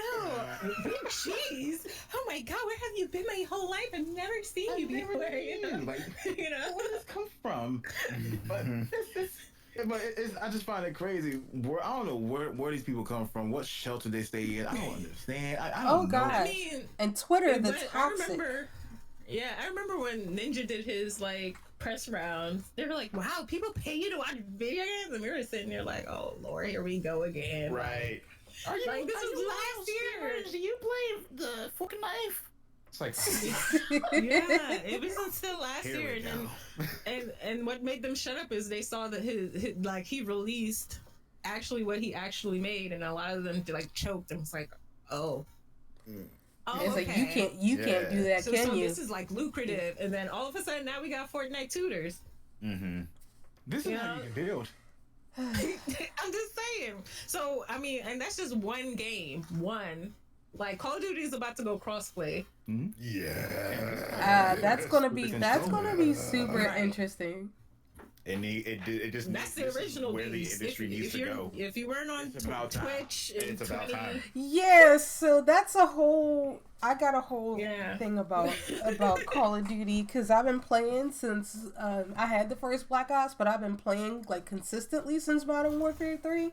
And I don't think Call of Duty stopped being openly sexist to the point where you could like get people to stop being like openly sexist until after Advanced Warfare was when it kind of like actually calmed down. Because up until that When point, they like added a female character. I think they had a female character on Advanced yeah, Warfare. they did. Yeah, Yeah, like- like, later. because like that shocked the world right there. Yeah. A female? There are female people in the military? Like, girl, I've what is never going on? What's that on her chest? is it padded? Did they give him pads? Like what is that? Is that extra armor? Extra armor. Oh, yeah, That's they did also, they had that's extra the new armor. the new bulletproof vest there. That was the thing. I feel like MMOs. I'm sorry, I'm from MMO community, so like MMOs had a bad way of doing that because the reason why you would always find guys and like female characters because of like hitboxes and things were like actually like Yeah. smaller on women. Right. So that's why, and it was just like a lot of that always goes into other games. So as soon as there's a female character, it's like, oh, is her hitbox smaller? Mhm. You know, it's just like, yeah, can we just make them the same? Because I'm tired. Like, Yeah. you just meet a guy, a female mate, hey, what's up? Like, like what? I'm gonna give a prime example of how like sexuality in gaming really changed the game. Mortal Kombat. Mm. Remember Mortal Kombat on Xbox 360 and PlayStation 3 when it came out? Like Jade, Melina. Was that 8? No, that was the Nine? remake of MKX it. No, the remake. Oh, 9. When it was like 9. That was 9, They yeah. were like bow, bow, bow, like they was out there, right? And then on MKX, they toned it down, and everybody's like, "Oh, well, what happened to the chest? What happened to the butt? What the bikini? Like, I don't see the bikini waxes. I don't see none of that stuff. Like, what's going on? I don't want to play this game anymore." It's like a big weirdo. Like, what? You was staring that hard? Like, I can understand for I don't play this conflict, game anymore. other things. I can't see Melina split anymore. It's not there anymore. I don't want to play this game. Like, Yeah. this industry My- is weird. Like, it's not even the industry. It's the people that plays the game from the industry is weird. It's like, what is it you looking for? Yeah, I mean, listen, I've always been a heavy proponent of the idea that there needs to be more looted in the world rather than less, and just in terms of like, for example, we as a society in America are incredibly okay with decapitations on television, violence, people getting shot and chopped in half. Mm-hmm. The minute there is a nipple on screen, people lose their minds. They lose their minds. Somebody clip that. They lose their minds. Report They it. don't know what to do. They Send see the a clip. nipple and they're just like, Yeah, I don't know what that is because as a female, I I feel like I'm half and half because like I do like the sexy stuff. Like if y'all Yeah. ever see me play like an MMO Mhm. or like any type of character creation, you're like, oh girl, it's sexy or something like that. And then there's moments where I'm like, oh, I would like Monster Hunter is like a thing for me. Like I'm like, oh, I want her to look good, like patted down, whatever. You know, but there's certain games like I play DOA. People come in my channel like, you play this game? I'm like, yeah. yeah. But to me, DOA is so realistic because you could knock somebody's ponytail out. You could not. Yeah. Of course Yeah. you can see my titties jiggle, but it's Yeah. like they made it such a focus point. I feel like that's the thing. They like focus on it, and they're like, core value. Like it just became like this whole thing, and it's just Yeah. like, God, y'all are so Like, annoying. If you can zoom in at 52, the actual wave of the jiggle that occurs Right. when she gets hit. But to that point though, like my whole argument is, instead of taking it away from one area, just like, for example, DOA, Extreme Beach Volleyball or Venus, whatever it is. Like, It was why not is there like a released here. male version of that so that like we can see some male wigglage?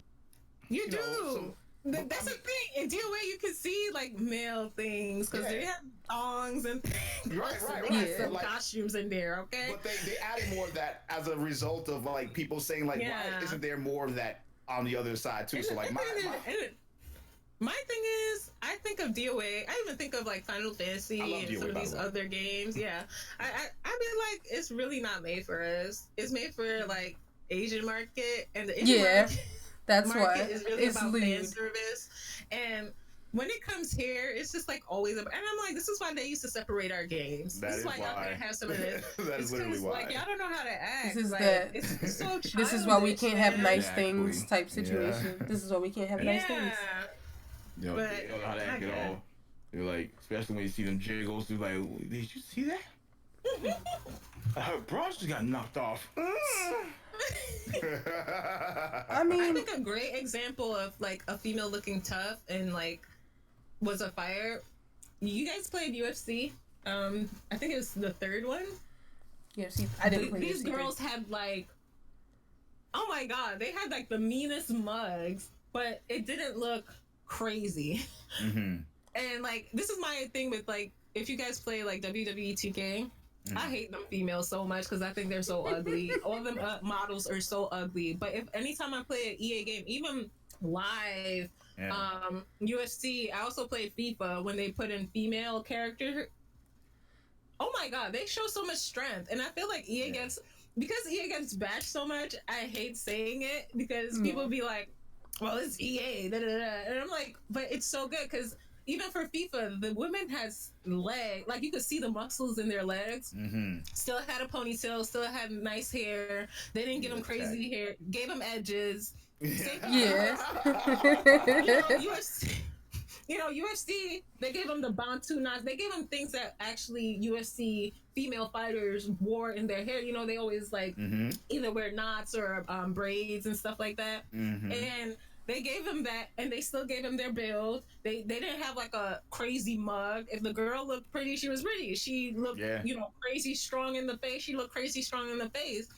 So I don't know why some companies they either do that or the other. It's like you can't be cute.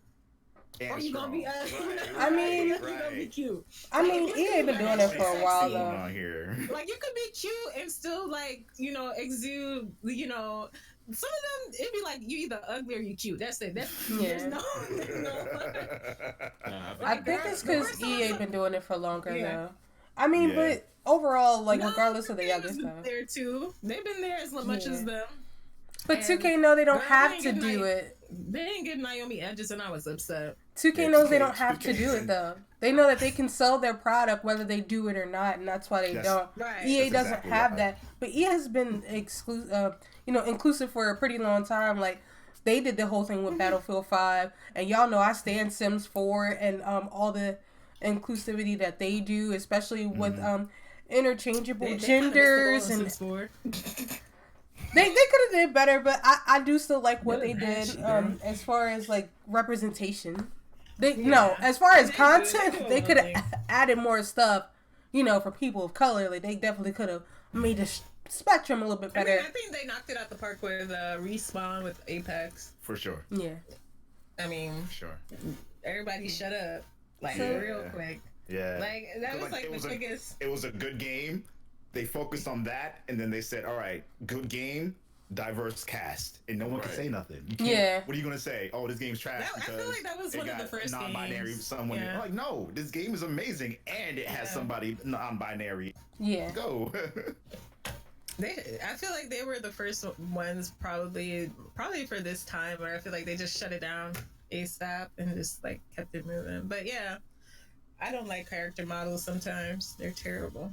I'm sorry. Because a lot of times, as a woman, you always gotta just pick either you're gonna be sexy or ugly, and you just gotta deal with it. I wish that wasn't the case, but Yeah, I mean, yeah, but I think EA does a great job, but they be slacking on the game. They gotta work on that. Alright, I this is just want the big guys to be represented. That's all. To be honest, they need to bring back the Def Jam game. I was just thinking that literally yesterday. Like, can we get another Def Jam game? Who would be in it? As long as Rihanna's in it, I'm buying it. Because you I know was she's thinking part they of were gonna Def at Jam. least tease that. I was thinking that because they was talking about it, Shiva. Mm-hmm. and with them talking about it on as far as like Def Jam Vendetta, they was like retweet if you want to see a brand new Def Jam Vendetta. I'm like, yeah, Yes. let's do I that. retweeted Yes. 3 times. I make a new account and retweet it. I wouldn't mind that because like those type of games, they're like you play with like your favorite music artist that was on the game, and it was like, yo, this is dope, this is fun. But we never had a Def Jam Vendetta type of game where it was like you could play online against other people and talk all the trash you want to talk. It's I mean, it'll be bad, but yeah. in Like, this day and age, though, it's borderline impossible because now the amounts that artists, especially artists that are assigned to Def Jam, want to be a part of types of projects like that. That's why I think that's one of the reasons you won't see another boxing game, because no one's gonna buy a fight night without what's his face, because names for the. Manny Pacquiao. No, the guy. I can remember Floyd? 50 Cent, but I can't remember Floyd Mayweather. Yeah, so Yeah, Floyd Floyd Mayweather. Mayweather. No Oh, one's you're talking buying a about boxing Tyson game without Floyd Mayweather. How much money is Floyd Mayweather gonna want in order to be a part of that boxing game? Probably the amount the boxing game will make. WBC. I mean, they could probably strike a. I mean, that's what it was before. It was they just went through WBC, which is the World Boxing.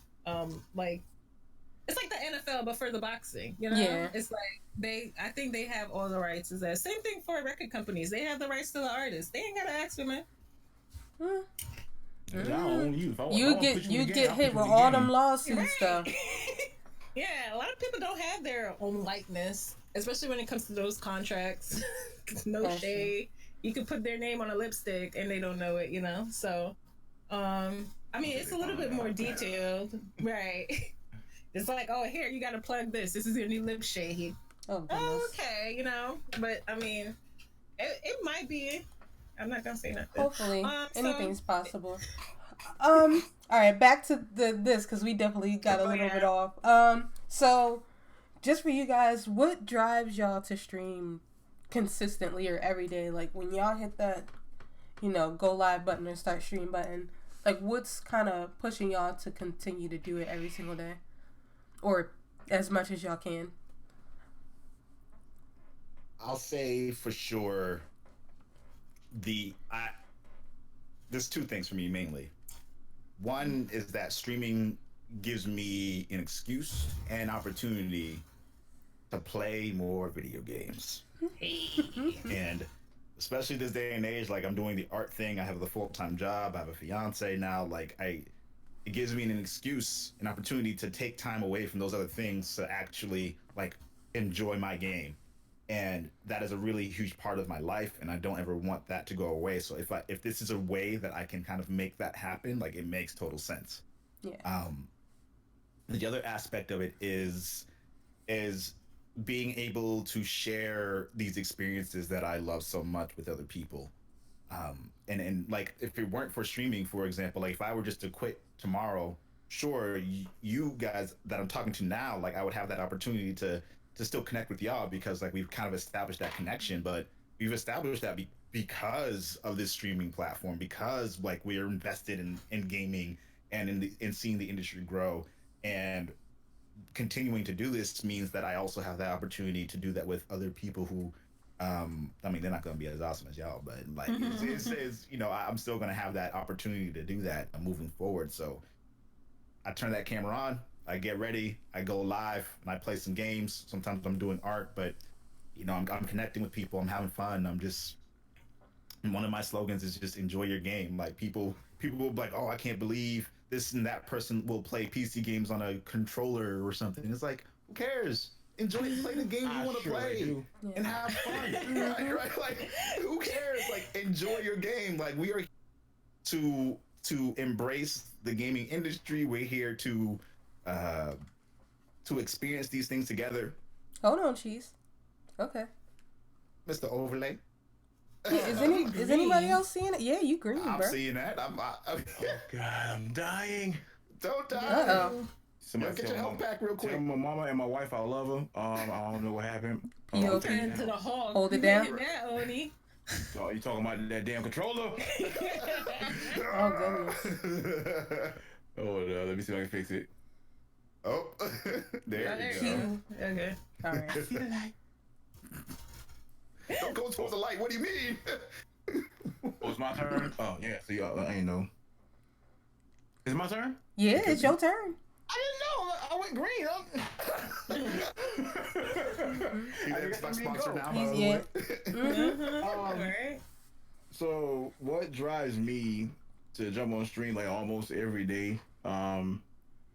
Is like just motivation to do more for my community, to do more for others, to do more. Period. I tell people all the time, the only way that you're going to keep growing is to keep going. So I have to set that example for myself. And I know you were talking about, all the professional stuff, Allie. I'm just saying my part. I tell people this, sometimes they want to be out there like that, be inspirational, stuff like that. So yeah, that's why I do what I do. But that's the reason why I say that, because like I said, there was a time I took a break and people, like, the viewership dropped. But it's that I have a community that believes in me more than I believe in myself. And when I have that, that's a whole lot more motivation for me to just get on and be like, it's on tonight. I don't know what I'm gonna do tonight, but it's on tonight. And not only that, gaming for me is therapy. It's my therapy. That's my pill. Like everybody has their drug or has, smoking weed or whatever, whatnot. This is mine. This is my therapy. When I play games, I talk to people, I give them advice, they give me advice. It's a relief for me. And I'm happy to have a wonderful woman that supports that. Hey, Mrs. Cheese. But she supports that to the fullest. And that's the reason why I get on every day, is because everybody that surrounds me believes in me and what I'm capable of doing. And not only that, since they look at it as a disability, that's free money from the government. So, yeah, I guess you say I'm a little handicapped. All right. That's a joke. No, but yeah, they look at it as a disability now, but whatever. I play too many games. That's what I do. I love doing it. I'm gonna continue doing it, and that's my motivation to do it. Yeah. Yeah, it's always been like my outlet, and I feel like being on stream, or even if I create content or just playing a game or talking, that is just, I guess, another extension of it. Like when I turn on my cam, it's not like I wasn't gonna play this game. I mean, I might have gotten a code for it, but it wasn't like I wasn't thinking about playing this game, It's just like, I like the interactions with people who come in. I got the chance to meet some amazing people. There's people who have left my channel and they still come in and check on me, and they've left a very big mark on my channel. There's people who, who stay and watch all the time. There's people who have graduated. It's like the craziest thing. Like, people come in here and be like, oh yeah, I got a new job. Yeah, I graduated. Yeah, I did. It's just like, you also see the progress of people in your community. It's like amazing. Like, that's why I tell people, when somebody comes in your chat, be welcoming, be nice. You never know who it is. I even made industry connections through that way, because I didn't even know, it's a nickname. I'm just saying, hey, what's up? Introducing them to me. And, they hit me up after. I'm like, oh, I'm so sorry I did that, because, I'm a little ratchet sometimes, but, it's just cool, because, you just get to connect with so many people over the world, Yeah. There's, even like a smallest thing is like, I'm part Chinese, and like, a lot of things I carry is because I learned it through my grandfather. So I found out where he like grew up and things like that, or was born, and then I actually met somebody who was from Hong Kong, and then when I told him where it was, he's like, oh, that's not too far from me. And like, just like that little connection, it was just like, oh snap, like I would have never thought I would have even met somebody, that side of the world or whatever. And just like those small little connections are really cool. But yeah, like sometimes it blows my mind, because when people are like, yeah, I'm graduating college, I'm graduating high school, I'm like, what? It's crazy. And video games are amazing. They bring people together, even though I try to beat them up in fighting games. Oni watched me get beat up the other day. Just want to throw that out there. Okay, listen. What happened was, we was playing Mortal Kombat 11, nobody want to hear it. It's not right now. But yeah, like, you know.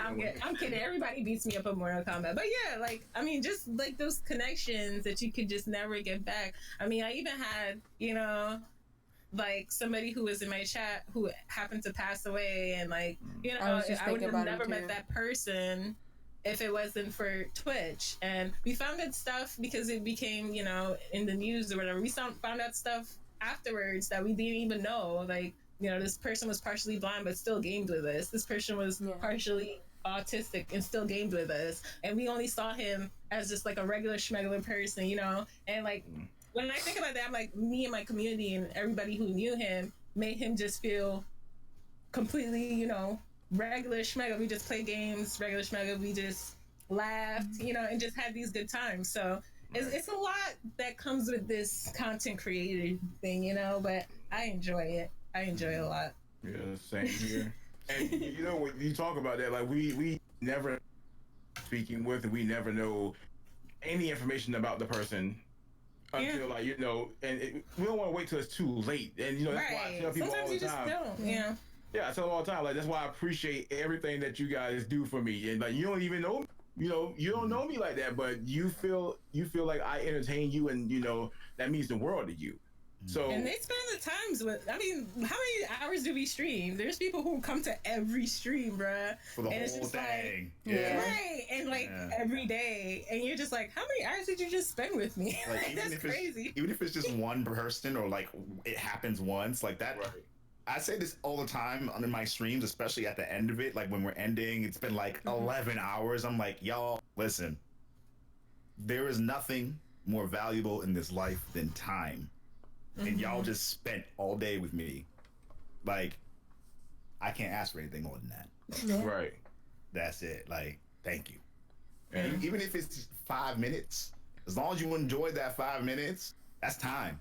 That's time you can't get back. Thank you. I personally humble over here. owe a lot to Twitch. I feel like I owe a whole lot to my channel and the relationships I developed on the site, whether it be with people that I've met through conventions or just kind of walked into the street excuse me, I'm sick. Oh God, no. Opened up their stream and then kind of just chatted and interacted with the community. Like, those relationships that I established are really important to me. Clearly, y'all all know I met my boyfriend on Twitch. I have a lot of friends kind of the same. Yeah. I have a lot of friends or people that I consider my friends that I met on Twitch. So for me, when I hit that button, I feel like it's like, for me, it's like a small party where you invite people in and you interact with those people and you talk with those people. It's legitimately a small party you get to have every day with the people who care to be there. And that's really what I do it for. Like, you care to be here, I want you here, and I want you to have a good time while you are here.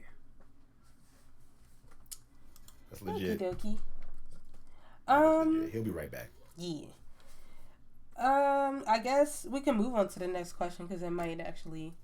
Well, it's a two-part question, and I guess Oni could kick it off. So, like we all know, Twitch has a lot of competition. They literally every year have some type of new competition, whether it be live streaming on YouTube or Mixer or other forms of streaming like Facebook. Why do you continue to stay on Twitch over these other competitors that Twitch has, especially with some of them have better written out contracts, or at least that's what we hear, because we don't really know that, do we? Oh no, I really know.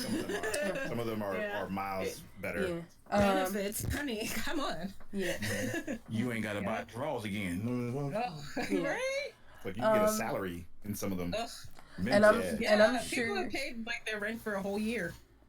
And I'm sure you guys have either come across or maybe even haven't had an offer for another site. What makes you stay on Twitch over all of those other competitors? I think it's important. I think it's important for people to have a wide horizon of different platforms that they use. And I say that in the sense of, like, YouTube, for example. There's a lot of things I don't like about YouTube. Like, I'm gonna just put that out there. Like, there's a lot that I don't like about the platform in general and like how they handle. But it's Big important garbage. to. Yeah, I'm just saying garbage. but it is a good platform to get eyes on your content. And so having some other source of avenue for people to go and see your content could potentially bring them to Twitch, right? So it goes the same way with Mixer or Facebook Gaming or Blackstorm, like whatever it is that you're doing. Live, Live, right? Like whatever it is that you're doing, if you're able to work that into your schedule, like I definitely encourage people to have their eggs in several baskets because they all, in theory, should feed into each other in one way or another. Mm-hmm. That said, I prefer to do most of my content on Twitch because the relationships that I've made through this platform have been invaluable for me, not only as a content creator, like a person as well. Two, I find that I've built more of a community. Like my YouTube actually used to be more popular than my Twitch, but now it's changed. So more of my community comes around for my Twitch content on a regular basis, and that means a lot to me because I know where they are, they know where I am, and so having that easy relationship and easy connection is just super helpful for continuing to do what it is I love to do. And three, the exclusivity clause. Yeah. The reason why you don't see people streaming on YouTube, Mixer, and Twitch at the same time anymore is because now there are affiliates. And affiliates are now bound by a contract that says they can't stream on those same platforms at the same time. Right. So it's honestly, to me, it's really it's really f***ed up because it blocks off that way to connect to more people who aren't using that platform, and I get why Twitch does it, but it really hampers the creator at the end of the day. Like I'm still always going to be using Twitch, so this is a non-issue. This is a non-issue. People are still going to be using Twitch because they like the platform more than the other ones, but some people will just will never use Twitch. Yeah. So not having access like a trust to thing. Yeah, it's like a trust thing for them. It's like, yeah, man, I've seen people, man, no, I'm good. Yeah. But it's ridiculous that, and with me being a partner, I find it ridiculous that, renegotiate. Yeah. I mean, even with the negotiation, people still can't. Take it out. You can take it out. Oh, I'm gonna take it on a date then. Yeah, we'll talk. You can take it out.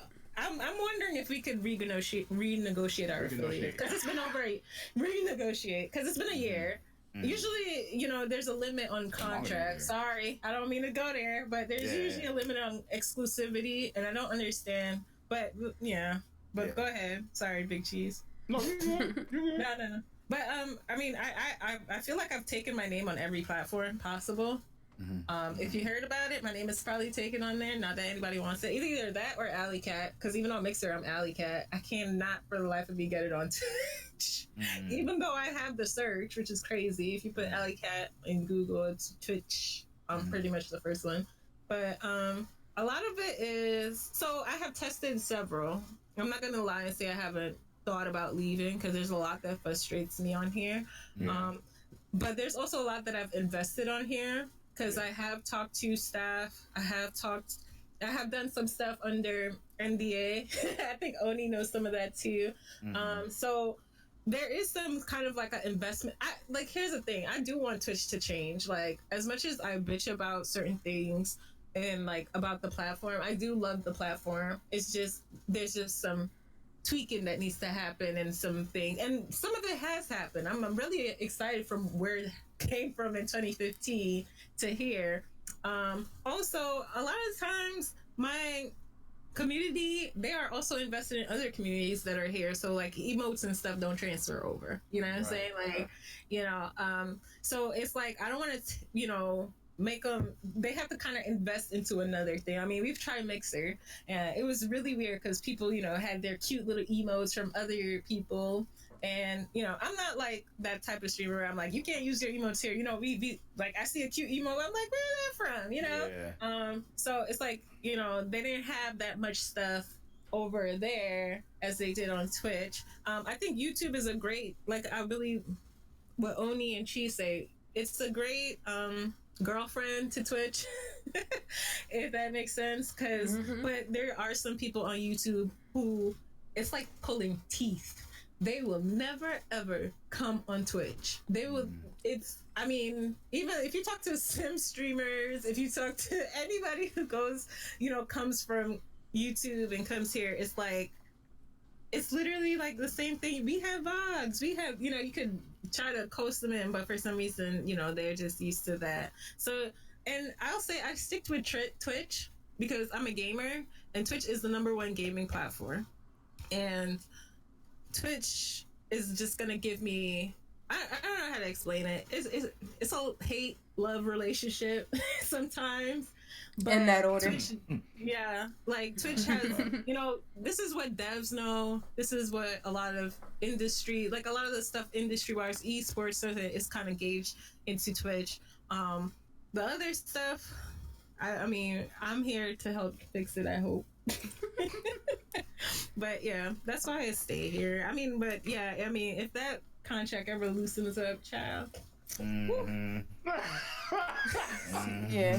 See, I'm ignorant to all of that stuff, so I'm just here because I'm like, well, my community's here, and I feel like it's really difficult to try to drag them somewhere else, and then they have to reestablish and everything like that. Yeah, I think they're even more lenient now. Like I was talking to Cheese about the exclusivity, but with partners, more than so with affiliates. I think affiliates is just across the board, but with partners can renegotiate. They can even put people on there if they wanted to. Y'all could do a lot. I mean, that's sometimes when you think about the partnership run, you kind of want those perks, kind of just like take out some of the stuff that you don't like with the platform. Right. It's not like it's not fixable. That's what I'm saying. Like, if you hit partner, there's a lot of stuff. I mean, I know people who just signed it right away, and I'm like, okay, see you in a year or something, They sign right away though because they've been trying for so long. So but there's a lot that you can, So it's like I don't want to wait anymore, but at the same time, with me being a partner, I don't get the same perks as other partners. I recognize that, but I've been a partner for if it's been years and you're 5 years. Wow. Oof. I've been a partner for 5 years. And I like the main perks I was thinking of was like, hey, I'm finally going to be on front page. That was what, last year? Finally. Wow. Yeah, like it like, and I guess what it was like because of the fact that I had the stamp on me, I didn't really have the full perks of partnership, and that's how I felt about it. I was like, well, what do I get besides, the check mark? What benefits do I get? And you can renegotiate the percent, especially for 5 years. So that's why I've been questioning is like, what's there for me, So that's why if I have to negotiate, which I plan to, I will, because me going full time, what I'm doing right now is not going to be what it is. So yeah. But how Twitch is though. Like when it comes to what perks they give you and what they do, they'll be more lenient if they see dollar signs. That's just the way that it is. Not even. It's a lot of hearsay because it's legal. That too. Once you sign that contract, you're technically staff. Kinda, but you're contracted like basically with Twitch, and I mean, like I said, with the game industry, it's still young. There's a lot of stuff that's not okay, and that people kind of get away with because of it's not just information out there. It's a lot of hearsay. So, and then sometimes you got to hear it through other partners. Like. You hear what other partners, you don't got that cut. Oh, you got this cut. Like it's a lot of stuff I actually learned through my boyfriend, which I'm really grateful for it, and other partners. But I know for a fact, like sometimes people aren't even happy with like their partner rep. They're unhappy with what the partner rep is doing for them. Sometimes they feel like they have to kiss the partner rep's ass to get them to even respond to an email. Like, I can say this shit because I'm not partner, and that's what I'm saying. Like, sometimes I have to like go to bed and be like, okay, so y'all not get, the battle with Twitch and the frustration sometimes, like I said, it's a love-hate thing. But yeah, there's a lot of stuff that I feel like, even like partners, sometimes I be like, y'all don't even know y'all own contracts and not cheat. But I'm just saying in general. No, you might 'cause I well say see me. certain- No, put me in your category. Like, no, dead ass. No, Like, I don't like my contract is weird. You know what I'm saying? Because Yeah. I don't even have a partner rep. Oh my god. See, and Okay, so Ridiculous. that's another thing too. It's like there's a lot of Ridiculous. non-transparency and like there. yeah. I'm gonna say something that like really infuriated a couple of times, and I don't like putting people under the bus, so I'm not gonna say names. But there are people who don't stream, who stream once in a blue moon, maybe once or twice. They'll get 10 viewers maximum throughout the entire like concurrent viewership throughout the entire duration. Excuse me. But they got a big Twitter following. But again, they're not in the Twitch ecosystem. They don't stream. One They got of these through the people influencer, yeah. One of these people reached out to me to let me know that they got offered partnership off the cusp. Had nothing to do with any conversation that was going on, just because like they had some clout on Twitter, and they let me know you that can get because that like from Instagram. You can get that Yep. from your YouTube. YouTube. You can get that from your Twitter. Yep. Yeah. There are ways to get partnership. You can get it through. Do y'all not remember Mia Khalifa streamed on Twitch in her very first day? She was a partner. Like, she streamed on Yeah. Twitch once. Mm-hmm. And she wasn't Yeah. even doing anything. She was cooking, but Yeah. wasn't making anything. Like, nothing against, like, Mia Khalifa. But at the same time, like, literally your name can get you partnership. And it shouldn't be like And that. I don't want to say it shouldn't be like that, because there are definitely influencers, but No, it shouldn't be it's like not. They should be. No, they should Yeah, at least it's be like in that the because- ecosystem of- It's Yeah. like that, but it's not known. And Well- that's a lot of things, like, people don't know, like, if you have a following elsewhere, you don't have to go through a Twitch struggle. You Well, know no, what I'm they saying? they're Like, it's supposed to. Yeah. It's like that because they can potentially bring traffic to the site, Yeah. but they're gonna bring traffic to the site that one Regardless. time, and like literally 99% of those people are never going to come back again. These people Yeah, should yeah, have, absolutely. if they're gonna have a check mark, they should have a better negotiation. Like, hey, what, like just same as he did the sponsorship. Like, hey, we're gonna give you this, but you need to do A, B, and C so that we can get some type of yep. there's a lot. Like, there's people who, like, I know people who are, I'm sorry, I'm Around- reading chat. like, I don't want to explain it. Lower view count, but they could come on here, but through an agent they could get partnered. And same thing for teams as well. Like, there's so many ways to get partnership versus the grind, but it's not like But openly esports known, 'cause teams there's make sometimes sense just though. people get partnered and they're like, oh my god, you got partnered, and then like you get, I mean, once you get partnered and you announce it on Twitch, you already get like 200 likes. Period. Yo, Yeah. weird. okay, y'all Yeah, all yeah, responded to this. Yeah. Y'all literally all responded to this for April Fool partner, and literally over 1,000 people in 2 days retweeted and liked it. And I was just like, Yeah. it is So- April Fools. I mean, so- I was one of them, so. I know. But I was just so happy to see it. I didn't even think about the day. And I love you for I that. was like, I was so sick of him. And then I replied I like, love all of God y'all damn for- it. for Yeah. believing that on April Fools. I really do. My Testament thing to is the you have to keep the excitement for the pyramid scheme. That's what I always say. You have to keep the excitement for the pyramid scheme. I And was happy for you too. I was like, motherfucker. I was too, because it was well written. It was like Yeah. perfect. It wasn't even written like a joking matter. It was like serious, and I was just, and it was I like was after. serious. I did try 7 times. Yeah, it was like after 7 times, and it's like inspirational. And you hear.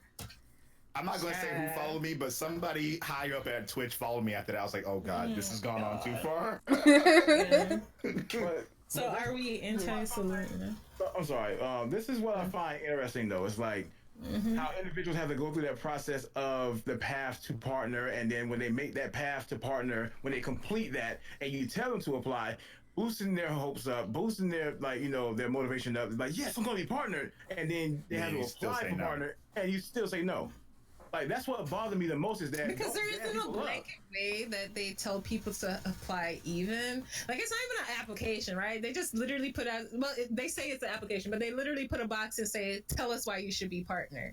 Nobody knows. You're supposed to write it like a resume and tell them what you bring to this company because you're essentially trying to, join the company. There isn't. So sometimes when I see the rejection, I'll be like, oh God, I wonder what they put on there. Because some people don't have I copied that. and pasted mine into a Google Doc. Like I can show you what I put. Like it was Yeah. it Accolades. was a pitch. Yeah, you have to like pitch yourself, but it's also whoever is looking over your app. Yeah, that's the scariest thing. It's like, I'm not sure. You don't know who is looking at your app. Not everybody essentially. likes brown people. You don't know people's It's a fact. prejudice. Facts. Yeah. Okay, I gotta use the bathroom. I gotta go. Because I literally have a running joke that goes, after every 100 YT streamers, we get like 10 brown ones. But it's like, that's how it feels sometimes. Because I know my circle is predominantly probably black and brown people. And I see how many times they apply and how many times they got rejected and how many times they applied and like what it took to get accepted, kind of. And Right.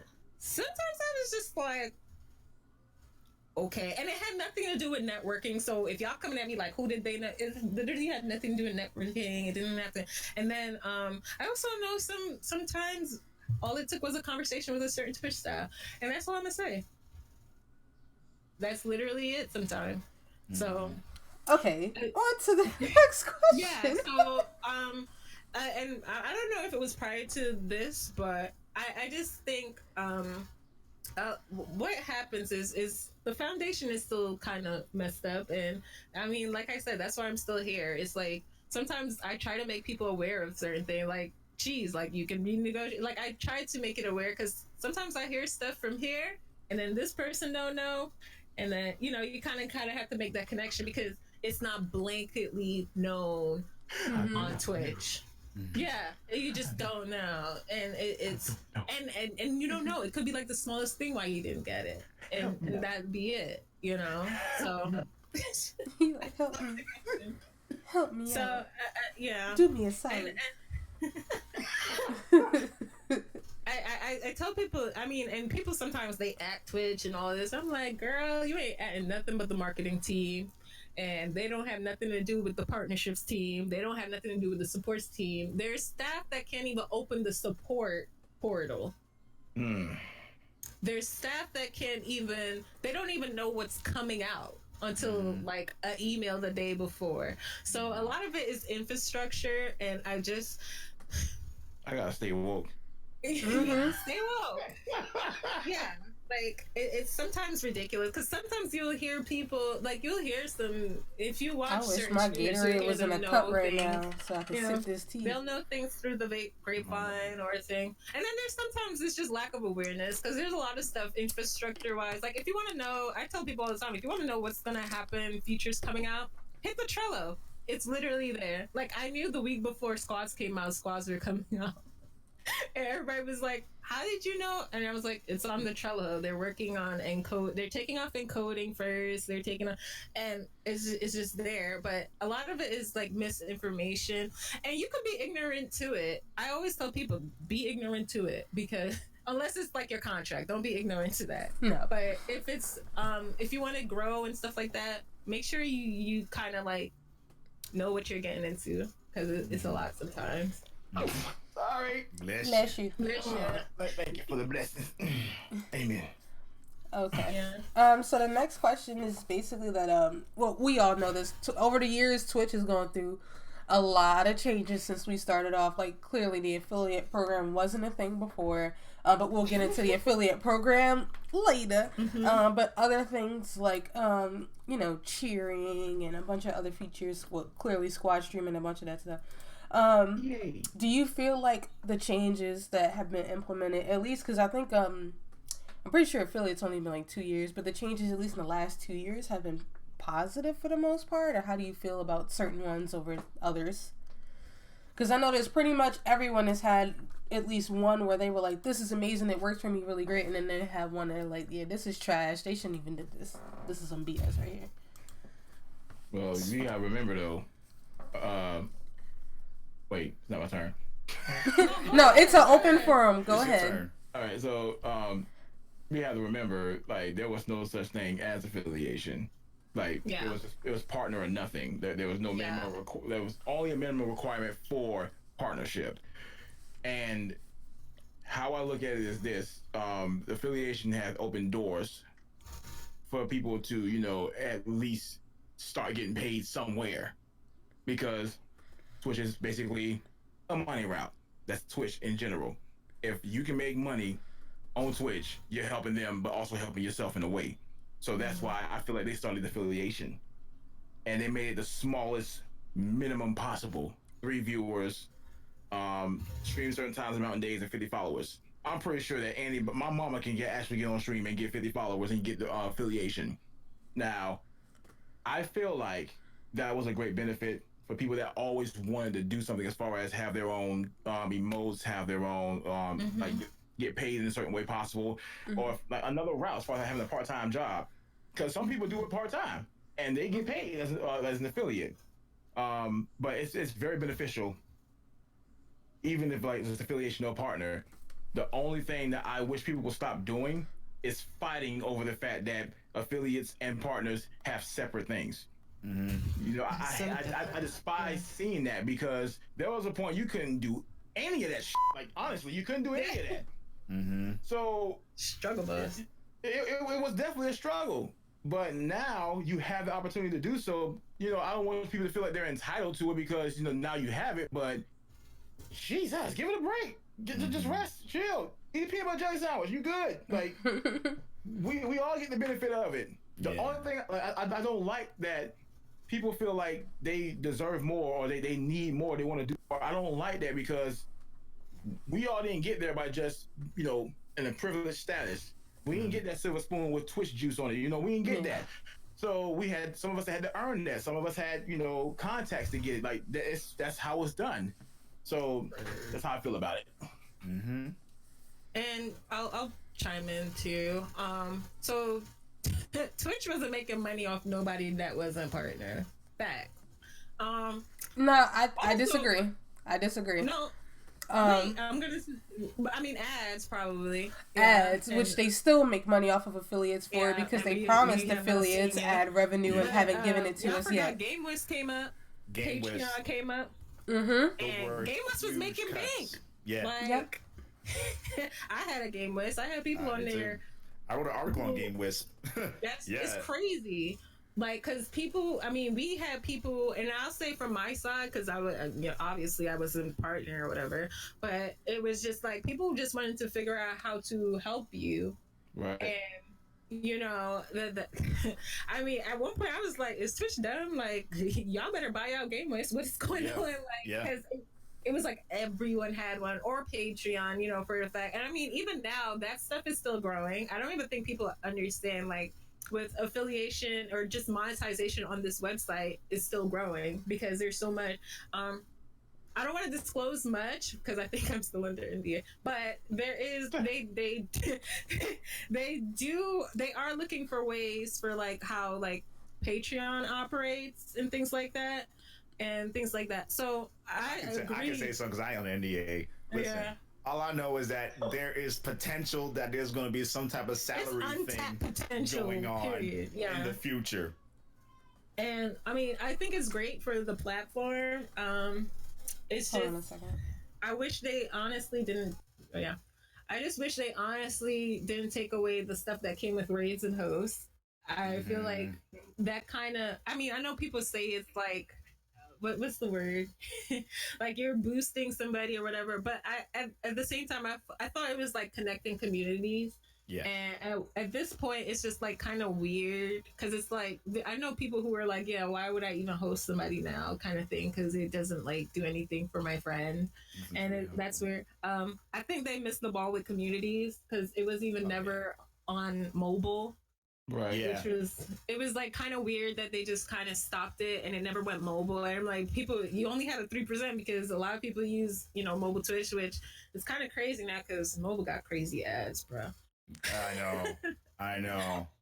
And I don't know. They tapped into that algorithm within like the last 2 weeks because ads have been crazy. I actually had people comment in my Discord about it recently. They're like, "What is going on with Twitch? Like the ads are like going out of control." And so they're trying to force people into Amazon Prime basically to try to get rid of some of that. I think that's what's happening.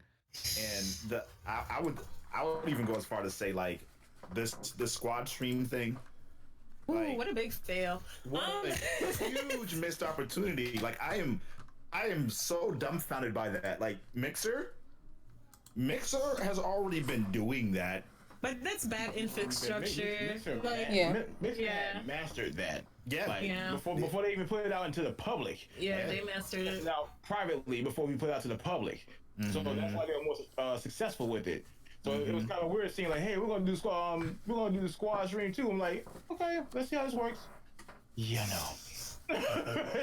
Like, cause like people that you stream with are always partners. So why not have it open to the public? Yeah. Sometimes I wonder what they think. Because I tell people all the time because the Twitch doesn't recognize you as a streamer until you're partnered. It's honest. I mean, I've been very fortunate to have like on the front page once, like, and that blows my mind because first of all, like, geez, you said before you don't even have a rep. Like that's crazy, and I don't have a rep either. But like part of this initiative that they wanted to do was like, hey, let's Twitch for February. Yeah, and like they just like I was one of those people, so like. It's like really odd, man. It's like, that's the even if you watch, if you watch, and the reason why I say that statement, and if y'all want to come at me, watch a Twitch Con's opening statement and see how they talk about streamer. You're not affiliates. You're not a streamer until they say affiliates. You're not a streamer until they say affiliates or everybody. Like there's certain verbiage that you can actually watch and you'll see they'll say streamers and then you don't know if that feature is for you or a partner. yeah It's like really weird. It's kind of like mind-blowing if you like I promise if you go back and watch anything and you hear it's like kind of mind-blowing. Also, I kind of hate, so they also introduced this feature that you could actually, so you know how YouTube give out the plaques for like 100,000? So Twitch has that, but it's for 100 million views. Wait, why only 100 million though? Exactly. So it looks like a little Fifth Element trophy. And to put that into perspective of like the whole Ninja didn't hit that since last year, and Ninja has been streaming on here for like forever. He didn't hit that till last year. Wow. So there's certain features that I wish they would just like actually work on and try to get it going. But I'm only saying that in the sense of knowing how hierarchy works. There's a lot of stuff that Twitch staff pitches, and this is why I don't persecute them as much. There's a lot of stuff that goes through the belt lines and it doesn't get picked up. And sometimes you don't find out until people are fired or they leave the company. And it's kind of sad because like there's some ideas you're like, what? They didn't pick that up? And you're like, no, they said no. It wouldn't work. I want to elaborate on the squad thing and why I thought that was a really huge missed opportunity. For people who don't know, it's only available to partners. First of all, secondly, it doesn't actually integrate chats into each other. They are still completely separate entities. So you have to keep clicking on different aspects to see chat. And so there is already a service that exists called Rare Drop or Multi-Stream or there are a number of different services partners have now like stopped using squad functioning and just going back to Rare Drop because people can see if you're doing a dual co-stream, they can see both chats at the same time and talk to either of them anyway. They're connected anyway. And like the way viewership works in the squad stream is like all types of messed up because it barely counts for it. If I understand correctly, those viewership don't merge. They don't count for you as well. Hell no, So- they don't merge at all. Everything And that they what said that it sucks. was going to do, it does not do. Yeah. It does not do. And there is this idea of keeping Twitch. I'm gonna go ahead and make this kind of statement. I don't think Twitch cares enough about removing toxic people from their platform because that is a number that they can still say they have. Twitter's like they- that too. If they actually ban people like straight up who are repeat offenders of harassing people, of death threats, of DDoSing, those are people that they lose. They don't have Right. those numbers to say to advertisers, hey, we have this many people on our platform now. Right. So I'm not saying that's the exact reason. I'm obviously speculating, but using my knowledge of how these things work, they don't care that much about keeping this platform free of people who are trying to disrupt the space in a negative way. They just don't. Yeah. Look, And imagine this. yeah. Imagine Twitch literally getting rid of the stream bots, the trolls. With the one on front page? Go on. No, So but here's the thing, about they can't. It's a part of them. It's a part of the ecosystem. Right. Yeah. They can't get rid of it for them, but they can get rid of it for you. Yeah. See how that works? You see what I'm saying? It's literally in their lawsuit. If you read the lawsuit against the Twitch chatbots, it literally says unauthorized by us. It wasn't the fact that there were chatbots. It wasn't authorized by. So you gotta stay woke. Stay woke. He was like, yeah, so we ain't boost you, so what you so Stay woke. Oof, child. but no, it's just I'm still trying to figure this out. Like I said, I've been in the world as far as creating content long enough to know that some things are wrong, some things are right, but some things need to be said, because if you continue to stay hushed about it, nothing will be changed, nothing will be Right. done. I just want them to start marketing outside again. I just don't think. I think last year was a big missed opportunity, especially with the huge boom. If you noticed, Epic capitalized 100% on it. Epic Yeah. Games. Yeah. Twitch did not, and that's really I literally wrote a tweet okay, y'all could take a break from TwitchCon and just do some outside marketing, and I would be happy. Because at the end of the day, I'm so sorry. Because at the end of the day, they shut down all the outside marketing. There's no more they have little boosts. They don't have the live stuff that they used to do back in the day, like that They stuff don't even that have we that know. at PAX anymore. Like PAX Yeah, is they don't void have- of all of it. Yeah. Yeah, they don't have and like I said earlier in the thing, if you heard me, there's people who still don't know what Twitch is. And the fact that they haven't tried to gauge the market after all of that, which is kind of weird, other than a couple of tweets, it was just kind of weird. It's mobile gaming is a thing, and anytime I go on one of these mobile gaming things, I see TikTok, I see Mixer now, which is kind of weird. I see a lot of people just advertising. I actually don't, outside the scope of me just being on Twitch, I rarely see Well- Twitch being advertised. Well, you Allie, see it you ever all. think that maybe they believe that clearly we're considered staff if you're an affiliate or a partner, that they expect us to do it, considering that we're staff? Like, if you want traction to the site in which you broadcast on, you would create that traction, because we literally We've have always to do been a that. pyramid scheme. Here's the thing. I'm sorry.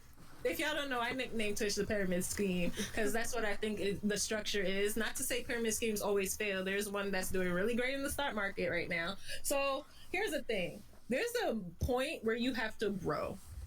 And they can, for some reason, I feel like there's a thing. Okay, so internally, they can't figure out how to get people from Rima's channel to my channel. But you had that. You had raids. You took something out of that, right? So it's just they're trying to figure out how can I use it. YouTube has recommendeds.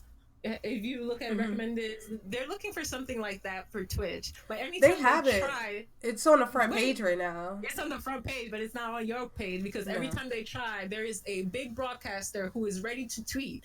Don't put Rima on the side of my stream. Exactly. You understand what I'm saying? So you can't get that crossover on Twitch as easily as you do on YouTube.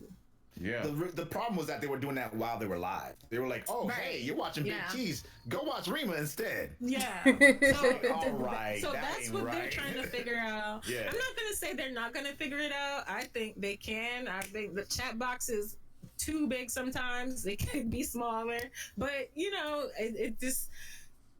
Here's a really interesting Yeah. question.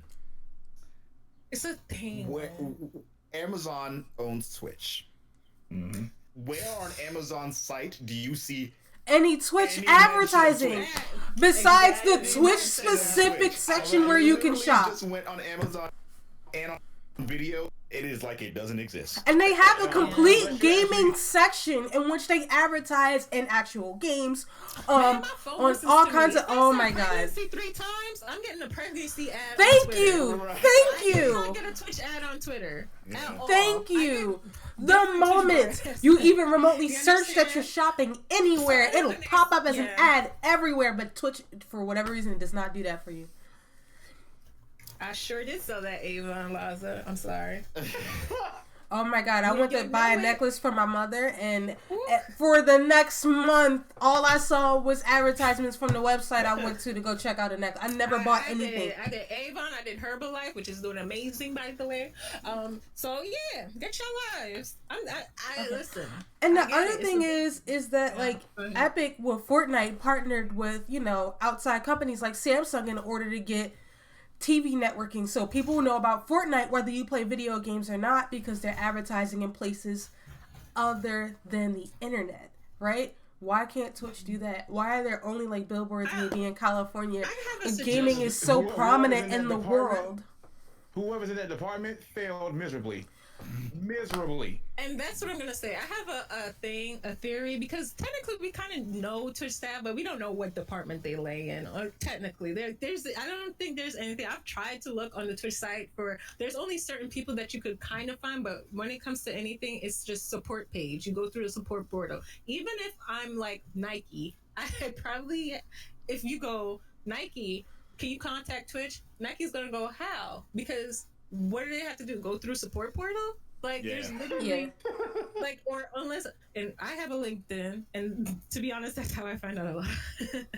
But you know, unless you go through like LinkedIn or something professional like that, it's very Unconventional. circle jerk kind of a thing. Yeah, absolutely. I don't know how to explain it because I don't want to say too much, but there has been times where like incoming people, like we make an attempt and it's just kind of like, yeah, we don't know where to like even point you to. Like I personally could probably have one person, but he's here in New York. I don't know if it links to San Francisco. You know, like you just don't Yeah. know that whole thing. And I think especially because they do have like diversity and whatever that title is, I feel like you need to make certain things people known.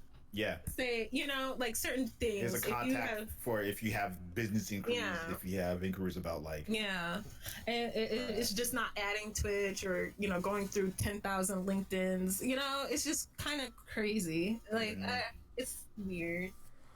And one thing I've noticed, right? If you guys haven't noticed, have you noticed this year Twitch alone was trying or is trying to get individuals to be known now as far as them putting up videos? Of Yeah, because certain- they're trying to make $1 billion. Did you not see what he said? yeah, but He's this trying to is make the $1 billion thing. this year. But this is the thing. Mixer been doing that for years. Like when a partner goes live, they be like, "Hey, this partner's going live." You know, or when this person's going live, here we have. oh, you cutting out, bro. You cutting out, yeah. Am I? Yeah. I'm cutting out. There you go. Yeah. There you go. Hold on, can you hear me now? Yeah. Cutting out. So, Twitch has been trying to advertise streamers, but in the wrong way, in my opinion. Like you're actually showing their past videos as far as what they've done, right? What Mixer does, Mixer will show who's live now, and will tag them. on Mixer, and like they will really advertise you, and that's what they do on Mixer for like quite some time. Ever since they turned from Bean to Mixer. Because I ain't started Mixer, but I explored like Ali did, and I checked out Mixer, and they have a whole different system. It's just like everybody's nice over there. Like, hi, do you want some beans with your coffee? It's like, yes, please. But it's weird. Mixer's the It's just Chick-fil-A. like, why are Twitch starting to do that now? Why are they waiting too late to do that? They're very stingy with how they actually advertise other people on their platform. Like, I'll give a quick example. The TwitchCon panel that we did on branding, it was a creator camp panel. It was officially endorsed by Twitch. They did no advertisement for that. Like what you see on Twitch with the image that was put out, that's on my on my page on Twitter. Like I designed that. I put that out. I advertised that. They don't even advertise their ambassadors. They The ambassadors say they're ambassadors. It's like, All right, y'all. This done turned into longevity on Twitch to the reasons you should leave. no, I'll tie it in. I'll say this: I feel like they have a couple, maybe like 2 years until the next generation comes, because Stadia is rolling up, and that's YouTube. That's rolling. I think they have a opportunity. I don't think they're far behind. I think it's simple things. I think it's things to open up. It's like Wakanda. It's like y'all got it. Y'all got it. It's just they haven't really opened up to like the world, and it's only because of toxicity. Because we know Twitch chat, use Twitch chat, and it's not until they take a stand or don't take a stand. Like they just have to pick a side. I always say this: pick a side. Yeah. Do what you gotta do or don't do what you gotta do, but stay in it, and don't write a TOS and then make it wishy-washy. Don't it's just like pick a side, see which one is profitable for you. If it ain't working out, just switch real quick.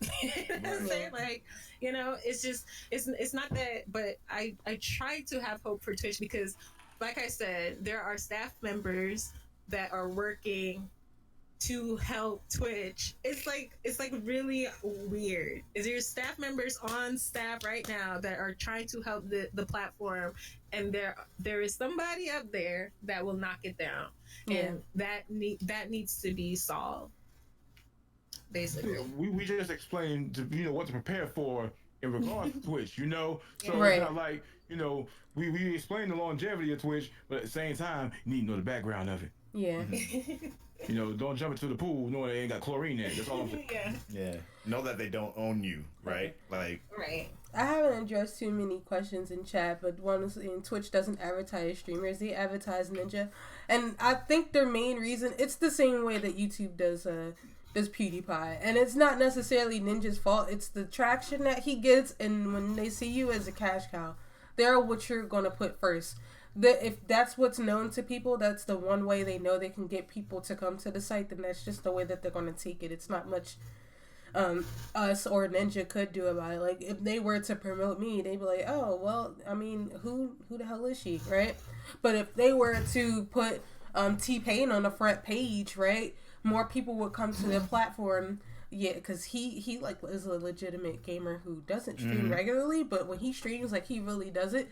They put him on the front page. T-Pain talks about it. They can actually bring in people, so it's not necessarily Ninja's fault that he gets promoted on Twitch. Because Brandon Urie streams on Twitch like almost every day, and I literally just found out, and I'm like, so didn't he just do a song with Taylor Swift? Like, what is going like? And he streams to help a foundation. It's not like he's streaming to take all his donations are. And I'm just like, what are y'all doing? If y'all figured out he was doing a feature with. Why not put him on the thing, advertise? Like, there's so many missed opportunities. Y'all will never know, man. We'll see how they pick it up. Marketing is evolving all across the board, so we'll just hope that they catch up and get with the program. It's too late now. I mean, they got a lot of people that they gotta employ, so if they don't get with the program, the site's gonna fail. So I assume they're gonna try to get with the program before they just allow it to be what it is. I mean, they don't want it, and another thing is they don't want it to be like Catch-22, and I get that, but sometimes you gotta throw the bait out there. It's like, you want people to stay and stuff, but at the end of the day, people will come to Twitch and they'll leave in the same thing. So you want to like gauge the audience. But go ahead, Rena. So we kind of discussed the affiliate program a little bit, and I didn't want it to go past 7, so I'm gonna skip some stuff. But I did kind of want to talk about like how you guys felt, considering we have one partner, 3 affiliates in the podcast. How you guys feel about the affiliate program overall? Is it beneficial to the affiliates, and overall is the how does the partner feel about it in comparison to what they have available to them? Just pretty briefly. Can I start? Go ahead, start. Yeah. Because I think I'm pretty much known for when people come in and say, hey, I got offered affiliate, and I'll say, don't sign it. And it's not even to be mean. It's just like, and I'll be straight up with you. I probably made more money when I wasn't an affiliate, like straight up. I say sign it when you're ready to be a part of Twitch. When you're ready to give that check to Twitch and ready to work hard and strive for your goals and things like that. There's a lot of people sitting at affiliate, and we signed it because we've been here. Like I didn't have a problem signing it because I've been here. If you've just been here less than a year and you are streaming and you're just like, yeah, I'm gonna sign this affiliate contract, I would say, Use Patreon. take your time and don't be so quick to sign it. I say take your time, gauge your audience, see. I mean, if you're working with like a good amount of people and you feel like you've had that faithful thing, which like the people who want to support you and you want the emotes and all of that, go for it. But there are people who never signed affiliate. Cup of Noodle is one, and made partner. There are people who'd never had affiliate. Old Twitch people, they didn't have affiliate and things like that, and they survived. The only reason I'm saying this is just because it comes with a lot of just like, and I'm talking about mentally.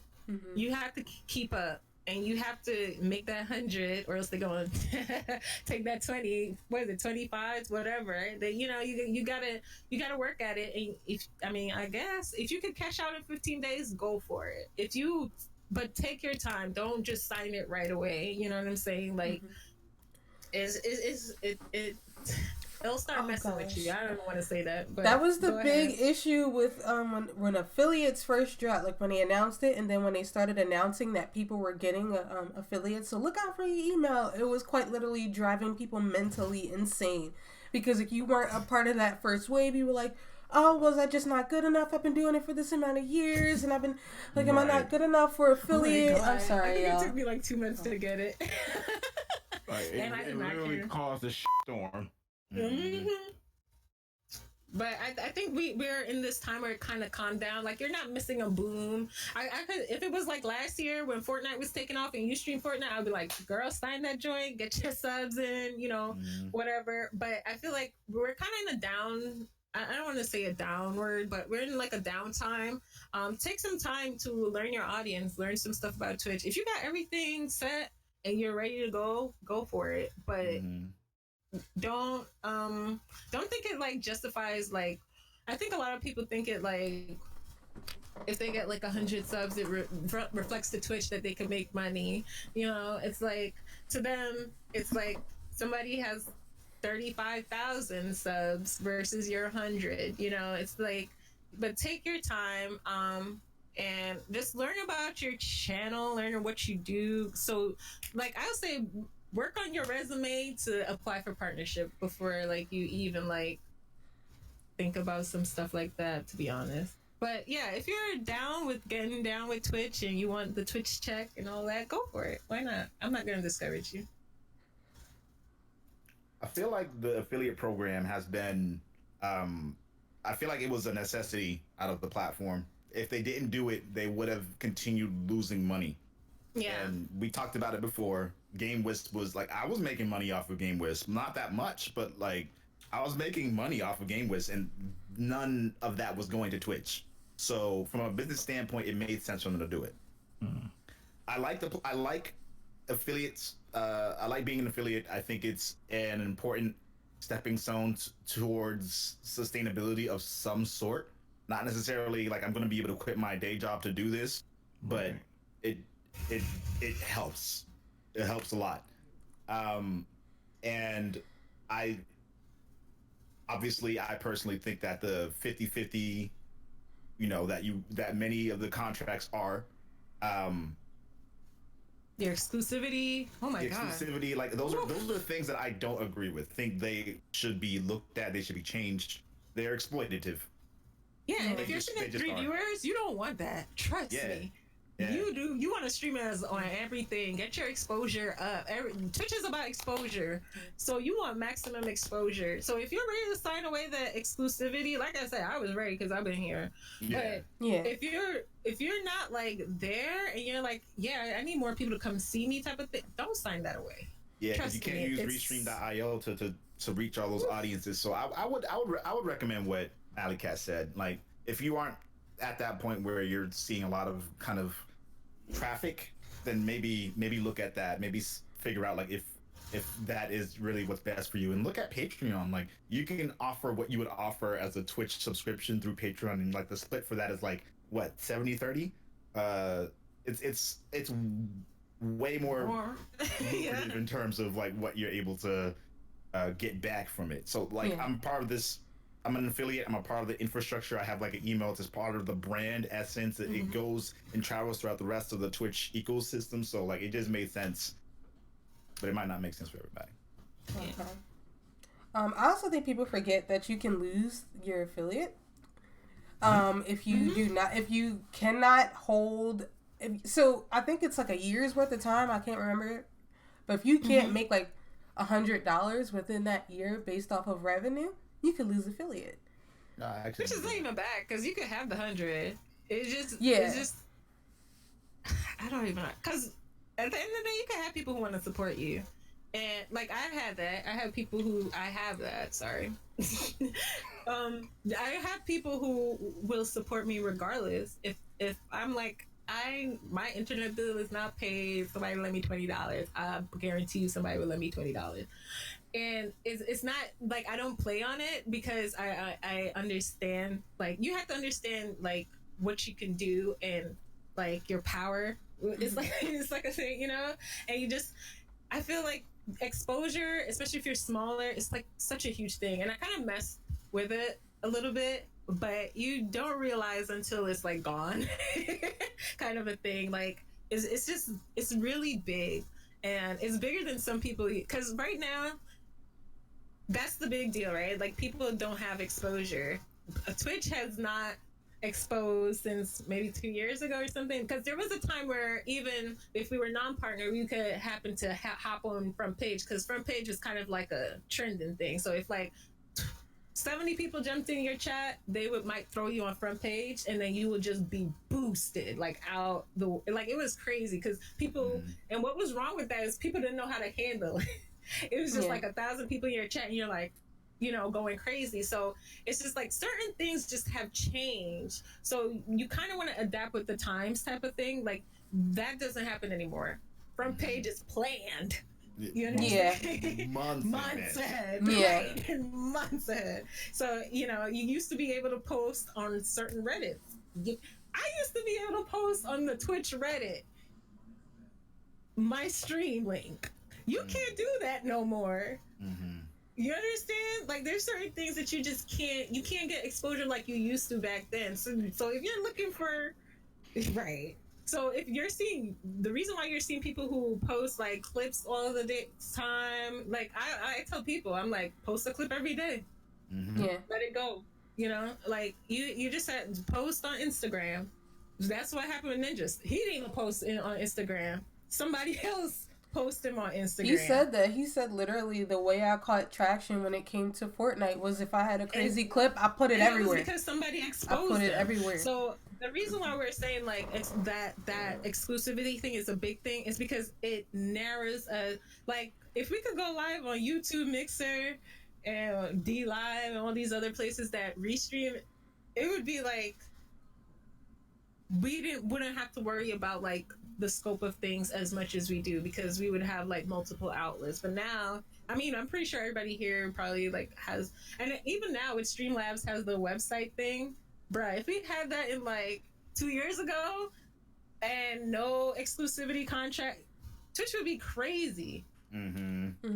Cause that website pulls from everything that's connected to your stream. Like, so if you have a YouTube mixer, whatever, they just have to go to that website. If you're on, you're on. Mm-hmm. And that's it. So, I mean, if you're really serious, be serious. I tell people all the time, if you're ready to play the game, you gotta play the game. It's a game. You know how people talk about the rap game? This is a gamer game. It's a real thing.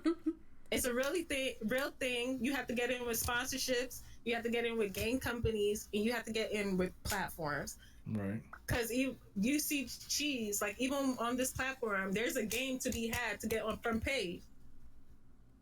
I've been beating the beast out of it, but they ain't put me on it yet. It's just what it Recaps is. real quick. So know what you in for. That's all I'm gonna say. Because it's not. I know a lot of people like talk about content creation. Is it a real job? Or that the stuff that we have to do is crazy sometimes. Yeah. Yeah. So It's weirder than the music industry. yeah. Mm-hmm. It ain't nothing different. It's just a different industry. Yeah. Yeah. It is. So yeah. And that's the truth of it, is that when you look at it, it's no different as far as like a person that's trying to be signed and get that major deal and get all type of money and what they'll do for, you know. Yeah. But a lot of people that I know or feel like I know, they won't sell their soul for, you know. Like they'll just be like, hey, I'm gonna do the best that I can. If it's not worth it, it's not worth it. I'm not gonna sit here and then kiss somebody behind for it. I'm not gonna do any of that stuff. I just want to have fun doing what I'm doing. Mm-hmm. And that has been my thing since I started streaming, is that I like streaming. I like playing games. I like having fun, regardless of what game it is. I might rage, might throw a controller at 6, but you know, it's still my game. I'm still gonna have fun with it. Mm-hmm. So it just depends on how you take it. If you are about that life as far as streaming, by all means, go for it. But if it's just like a every now and then thing for you, don't take that risk. Yeah. All right, hold on, y'all. My house is booming right now, but I'm gonna pop the next question off just so y'all can talk about it. I'm gonna come right back. The answer is Yeah. yes. Oh, sorry. Yeah, I tried. So I just kind of want y'all to throw to chat, or the people who are in chat, like your actual recommendations on what you do to stay relevant on the site. Like as far as, because we've all been doing it for years now. So what do you do? What do you participate in? How do you do it? As far as making sure that you are being consistent and that you're bringing in new people and stuff like that. Like what are your specifics, like step by step? No, not step by step, but like ideas. Like how do you promote on social media?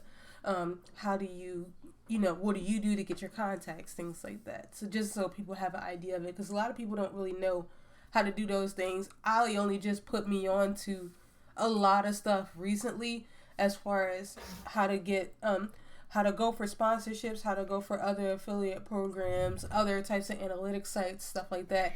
None of that stuff I've known at all until like literally this last month. So I thought everybody knew. I just want to say that. Nah, not everybody knows at all.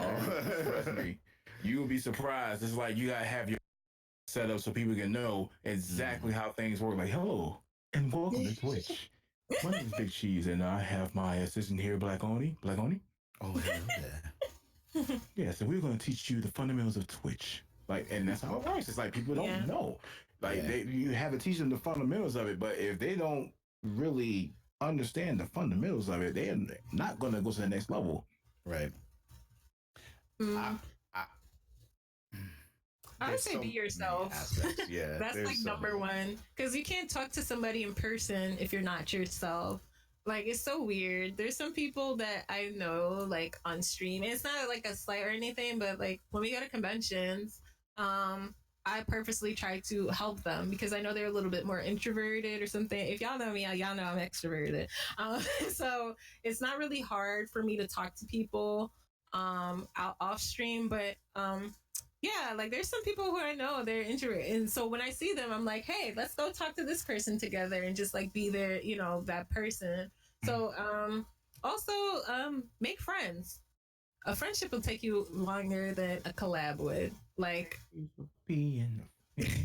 yeah, like there's people who will drop nuggets on you like every day. But yeah, to just like to stay up with I would say use Twitch as a stepping stone to whatever you want to do in life. even if it's content creation. That's crazy, right? Because even now, you can upload videos on Twitch like it's YouTube. So, and yeah, just it's, I don't know, like it's hard. I don't know. I literally just try to just keep going each time. I don't know. I feel like, and to be honest, a huge motivation for me is I don't think I'm where I wanted to see it. Like, I don't think Twitch is where I want to see it yet. And I want to be part of like helping it to get there.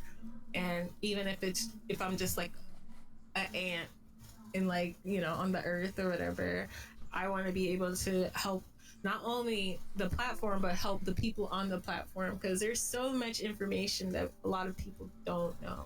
And it's kind of crazy. But if you're looking for sponsorships and things like that, get in where you fit in. I don't know. Yeah. If I you're still looking haven't. for, like, it I read depends them what you're looking over, for, 'cause but I personally I like to like work one-on-one with people, and a lot of my friends.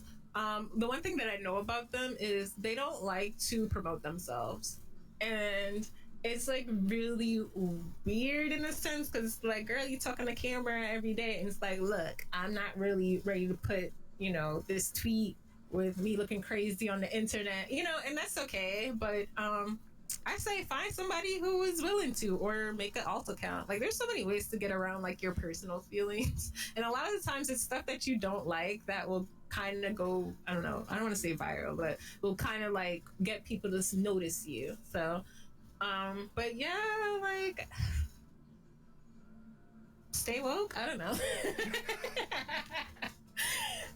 we gonna try. I mean, my DMs are always open. I mean, I personally, the reason why I'm still on Twitch is just I love the gaming industry, so that's a huge motivation for me. And the fact that the gaming industry is trash is a huge motivation for me to help it not be trash. So that's like a lot of motivation for me to keep doing what I do, keep talking to people, keep addressing things. So I mean, that's why I say be yourself. Like, if you're not about that and you just want to game, and like, even if you want to go esports, be the best esports pro person. Keep going. Just keep going. Keep doing it. You never know who's going to come into your chat and just be like, oh, wow, you just did that. You know, like, so yeah, a lot of it is consistency as well. Yeah, a lot of it is consistency. And you can be consistent in different ways. It doesn't have to be every day. It could just be every 2 days. I heard the stat is 3 days. Is it? I think so 3 days a week. Yeah, 3 days a week, maximum 4 hours is like a huge boost. So I mean, there's stuff like scientifically that you could approach Twitch with, and there's stuff personality wise that you could approach with. So if you're all about social media, etc., go that route and go for it. Put yourself out there. If you're about analytics and so forth, play that one game. You know, You ever see like Summit do the little thing where he talks about what he feels like will help you make it on Twitch? It's like if you look good, if you are good at the games that you're playing.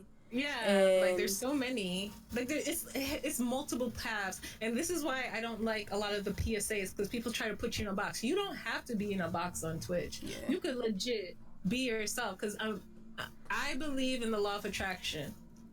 Everybody that is from my stream and chat will know. I know they shady because they in my chat.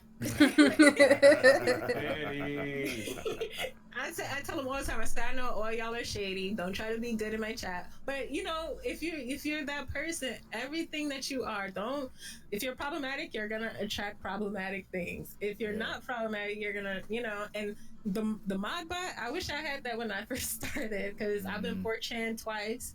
You know, I've been trolled a bunch of times. There's not twice. It's more than twice. But you know, like certain things has happened that it's there for you guys now. I'm kind of jealous. I tell people all the time. I said, if I just started, you know, you get moderation and learn. Keep learning.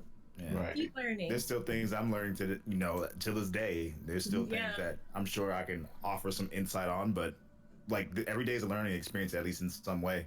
Yeah, I definitely just learned something today. Well, I learned a lot today, and like, you Same. know, you would think that with like the experience I have with Twitch, as far as like setting up stuff and all the other things here, I'm still learning. I don't know everything. That's for doggone sure. I'm dumb stupid, but smart at the same time. So, you know, it's just Smart. that I'm dumb stupid smart. Dumb stupid in a way, in a smart way, in a dumb manner. But anyway. Oh, I want to capitalize on what Rational says, because he says when money gets involved, it's a different game. I would like to see people getting more educated on business. Yes. And Yeah. taxes. Get educated on what an LLC is. Get a financial manager. Even if I know somebody know that one friend who did accounting. Stop it. Y'all got that one friend. Figure it out, because a part of having a financial manager is one of the first questions they ask you is, what is your dream? And that's because they want to help you get to your dream. So if your dream is to make it on Twitch, they try to help you to get there. And learn what an LLC is. Learn what a 401k is and how you can invest in it. Learn how to get health insurance in your state. If you can't get it in your state, figure out which state you should move into. It could be close to you. You never know. You know, learn about certain programs. There's programs for college students now. There's so many programs for college students. There's Grants. esports teams Yeah, in there's college. There's scholarships. grants. Yeah. There's Yeah. scholarship. So even, child, I wish I was young again. you could be at the age you're at now and still get scholarships and grants. Word. Yeah. As long as Yes. you're interested in it, you know? Yeah. Yeah, and like I said, they still haven't discovered diversity. So if you know, person of color, if you're, you know, LGBTQA, there's so many things. Like yourself is a platform, and you will. Oh It's a God, you'll figure brand. it You out. are a brand. You are a brand. You will figure it out. It took me a while to learn my journey. It really did, but take that time, learn about yourself, and let me tell you. Do not stress yourself to do 10 to 20, 24-hour streams. I'll never do a 24 Please hour don't. stream again. Please don't. I You did, know, I did like, it once and it was just. I try to tell no. people not to. So when you watch top streamers and you see what they do, try to find somebody on your level, because you know. It's just like when I would watch certain streamers, I'm like, oh yeah, I could just be cute and be on camera and they'll just give me money. No, you still have to do stuff. You know what I'm saying? You know, and I think a lot of people need to get educated. There's so much to learn about the gaming industry, even about unionizing. The union that they're working on, it also covers content creators. And there is a union based in each state right now. So if you want to learn like even esports, there's a website you could go on. You will find out where any esports related job is available. It's called, I forgot what it's called, but there is a website for that. Join LinkedIn. I'm actually interested in that myself. I mean, You know? I love the career I'm in right now, but if I really want to get myself into the industry like I really want to, yeah, I'm about Esports that is life. the way to go. Yeah. Does Twitch have a 401? Twitch actually has benefits if you get to the 1%. Okay, bye. No, I mean, not lying. Like you see all the sponsors and stuff with like insurance and all this other stuff here. Like Yeah, you get health insurance. You get. They farmers probably out watching here- this like, how she know all? Don't worry about it. They farmers out here handing out insurance for people like, you know, the gamers. Education was that. Hey, education gets you in. Let me tell you, education will get you into some doors that networking can't. And that's just the thing. And it'll get you in there quicker. I don't want to say it can't. They'll get you in there quicker. So if y'all really like talking about what is education, it'll get you through some stuff real quick versus doing the circle jerk with the gaming industry, especially the gaming industry. And the only recommendation I got is to make sure that you're networking with people who have this information, like Ali, so that you're not in it alone, so that you have somebody to consult with, even if it's not a I'm professional. pretty easy accent stuff. A second That's a eye funny to name. anything is a good thing. Like Yeah. being able to, you know, get a second opinion on anything that you're doing, whether it be consider an affiliate or sponsorships or anything like that. If you can network with people who do the same thing, that way you guys can share your experiences, you get a better or at least some type of advice so that you're not going into things blind, because some people know a little bit more than others, and that's how we do things like this, to give out information. Yeah, and make sure when you're getting advice that people know what the hell you want to do. Yeah. So, I just want to say that because no blanket statement on Twitter is gonna help you. Period. Work. It's not. Yeah. Go ahead. My biggest thing is to work on your pitch as a creator. Just like what is like a if you met the highest exec at Twitch who can get you front page, and you met them on an elevator. It's the elevator pitch. You only had an elevator ride. They're going to the third floor. You going to the 7th floor. What will you say when they ask you, "Who are you? What do you do?" And just work on the most concise and attractive way to say that. Yeah. I mean, all the things that you guys said as well, but Yeah. this just me adding on top of that. you know, No, that's I just thought 100%. about- I had my answer ready though. No, that was 100% because there's people who can't answer that. Yeah. I'm one of them because I'm gonna be like, Yeah. look, dude, you got the wrong one. I don't know. And I can't remember who it was who like reminded me that was so important. So that's one of the reasons why every time I start the stream and I get a host, I do my pitch. I get used to saying it over and over again to the point where if that happens, I already have it ready. Like I'll just say exactly what I say when someone hosts me, and it's just like, oh, I Your like all pitch is that stuff. everything. Yeah. Yeah. My pitch gets me indie emails all the time. Anyway, it does. It Yeah. like literally. Hey, I heard you. Okay. I'll Yeah. play it. I don't care. Okay, so before we get out of here, just because Fine. yeah, because of time, if we want to take a couple of questions from people in the chat, just like one at a time, that way we can, address the chat, because the chat has had questions throughout, but it's been a little bit difficult kind of scrolling through and checking those as well. So if you guys have any questions for any of the co-hosts here, I just want throw to them out. know, or I see one. I want to know how taxes for Twitch works. They give you a form. Yep. They give you a form and you submit that to the IRS, and they take Yes. that out of your check. They take that out of your whatever you make out of that money, they take whatever percentage it is, federally or state. Yeah. Yeah. So just what we mean when we say like be aware of your tax and know about tax, like know that like you made this much money through this, but know that they also going to take this much out because you made this type of thing. So Yeah. make sure you have money in the bank. Blah, you know. Yeah, and I think it's only if you made over a certain amount of money, though. So, but they'll let you know. It's literally automated through Amazon. Thank you, Amazon. I guess that's the one thing they did right there. Somebody had a question earlier, and I really wanted to. Yes, it was. If y'all It asked was questions Jesus earlier Juice. and we didn't answer them, like feel free to ask Yeah. them again. It was Jesus Juice, and I forgot what he said. I always say his name like that. Jesus. Jesus Juice. We just call him JJ. Good times. Is that good times? JJ. Yeah, that's all I heard.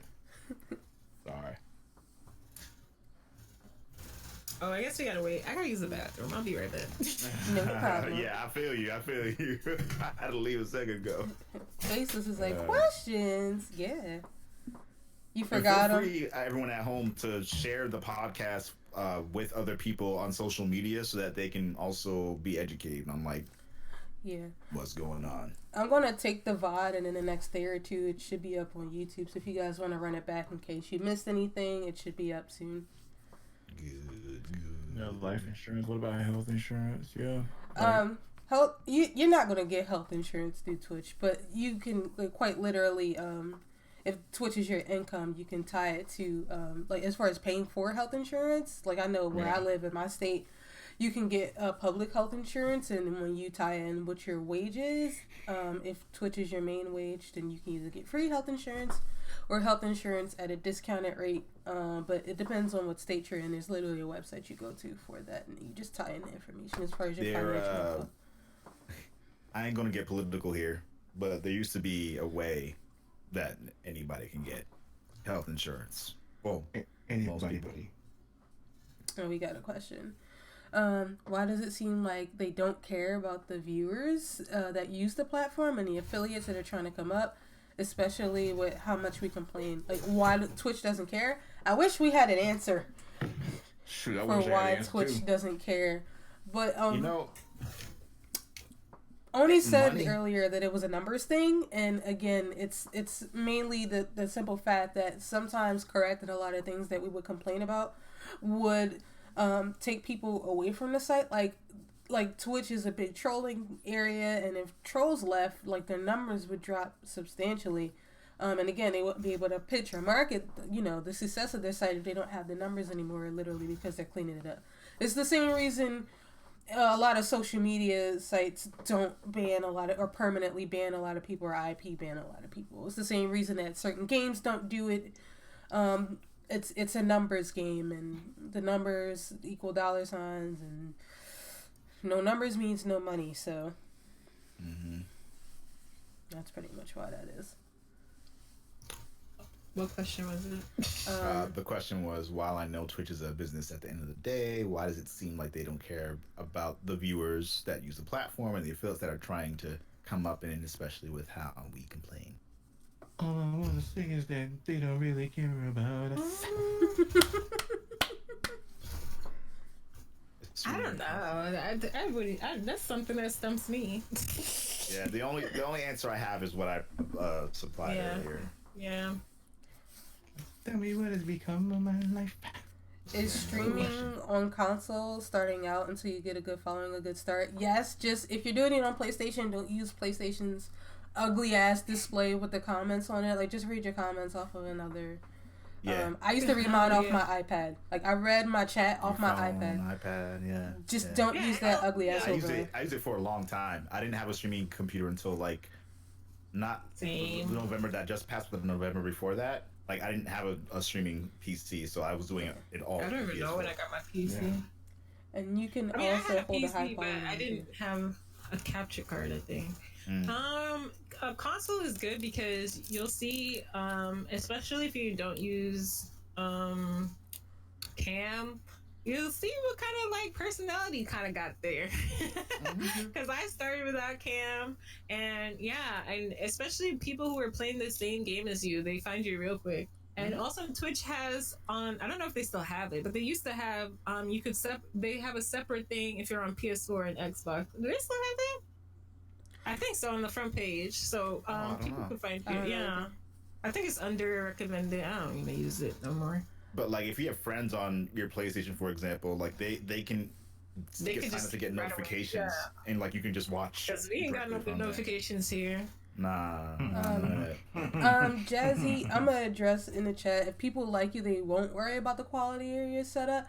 But I will say that people will be more inclined to show up if you give a great presentation.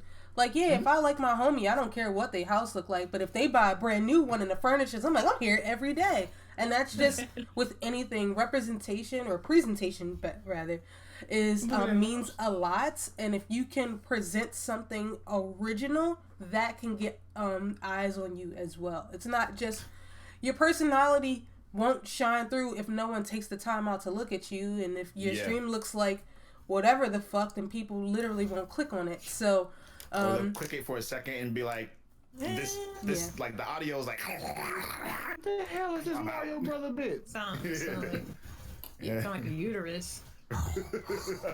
So while so why you sound like a uterus?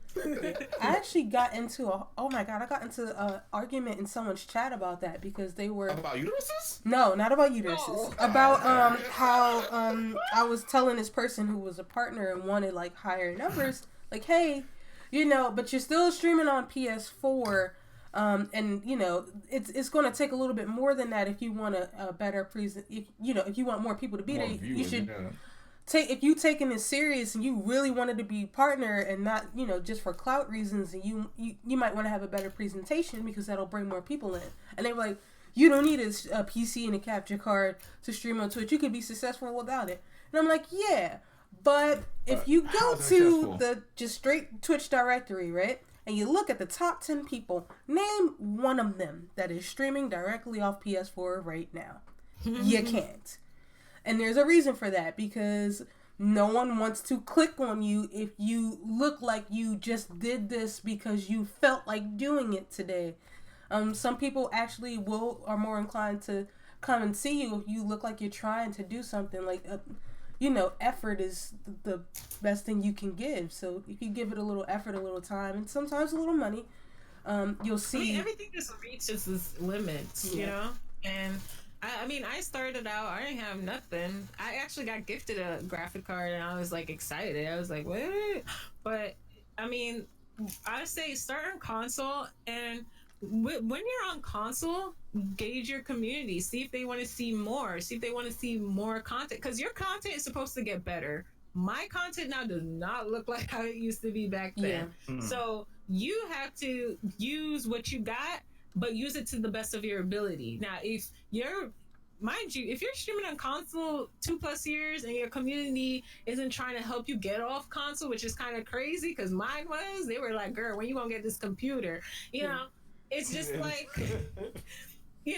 it's just like, you kind of gotta like, analyze like what's happening here. Like, am I gonna take this seriously? Should I really invest in this? If you don't got it, is my community gonna invest in it? It's just take that time to get into like that mindset of like, if you know you're gonna get serious about it and you're streaming on console, that's when you're supposed to have the best community. No shade. Right. Yeah. Because they're gonna be, if they're down with you with no capture card, girl, you good. Yeah. You good. But don't let your investments be wasted investments either. Right. Because I see, like, I'm an example. Like, I've invested in a lot of things trying to, better my quality.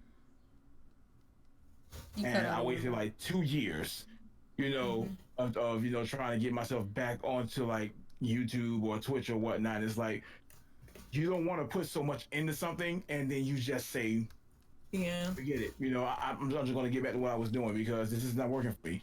Make sure that when you invest in yourself, you put everything into it, put your all into it. It's all or nothing, because you're sitting there with thousands of dollars of gear or hundreds of dollars of gear and you're not doing anything with it. Mm-hmm. So what's the purpose of you investing in that instead of putting it into something else, like getting a certification that will help you in the future? Mm-hmm. Yeah, and it doesn't stop, because even now I'm trying to get a better camera, because now people on DSLRs streaming, and I'm like, I need to get it together. Incremental upgrades, though, like think about like what you need and what you think can improve the quality of what you're providing for your viewers, and then gauge that, and then just like small upgrade. Mm-hmm. See what work with your means. Most definitely. Yeah, that's what I had to do. I was like, this camera is not the best of the thing. I'm gonna have to go ahead and invest. So that's what I did. I got myself a new camera, and the quality has changed immensely. Like, you can actually see my handsome mark on my face. Everybody think it's fake, but it's real. It's my face. But it's things that you invest into that, will help the quality not of your content, but will help the quality of everything in general. Like, people like, dude, this dude has a crazy camera quality. Check this dude out, because word goes around. It's like the word of mouth is like the best promotion in the world if it's used correctly. They say we just can't either. Sorry, because when I was on PS4, I used to drop all the time. I don't know if anybody else has that. When you stream straight from console, it drops a lot. Like, it's happened before, definitely. Like, I remember I was playing the Transformers Devastation, and like, and then you're only running 720. Yeah, it was just like on 30. Yeah. It's not even 720 on 60, because 720 on 60 is okay. You're doing 720 on 30. Yeah. So it's like just overall stream quality, and it's not. But like I said, if you're in that mode, like, try to start getting your mindset together. Trust me. It's also, crazy. Seb, just keep in mind that everybody's different, and some things don't work for other people. Because we know Lyric doesn't use a camera either. But we'll use those people as the exception and not the rule. Like, clearly you don't have to have a camera, but he still has a very clean, put together presentation. He still has his gameplay is on a high quality capture card. His notifications are clean. Some of the best emotes on Twitch, stuff like that. So by presentation that we can't afford anymore.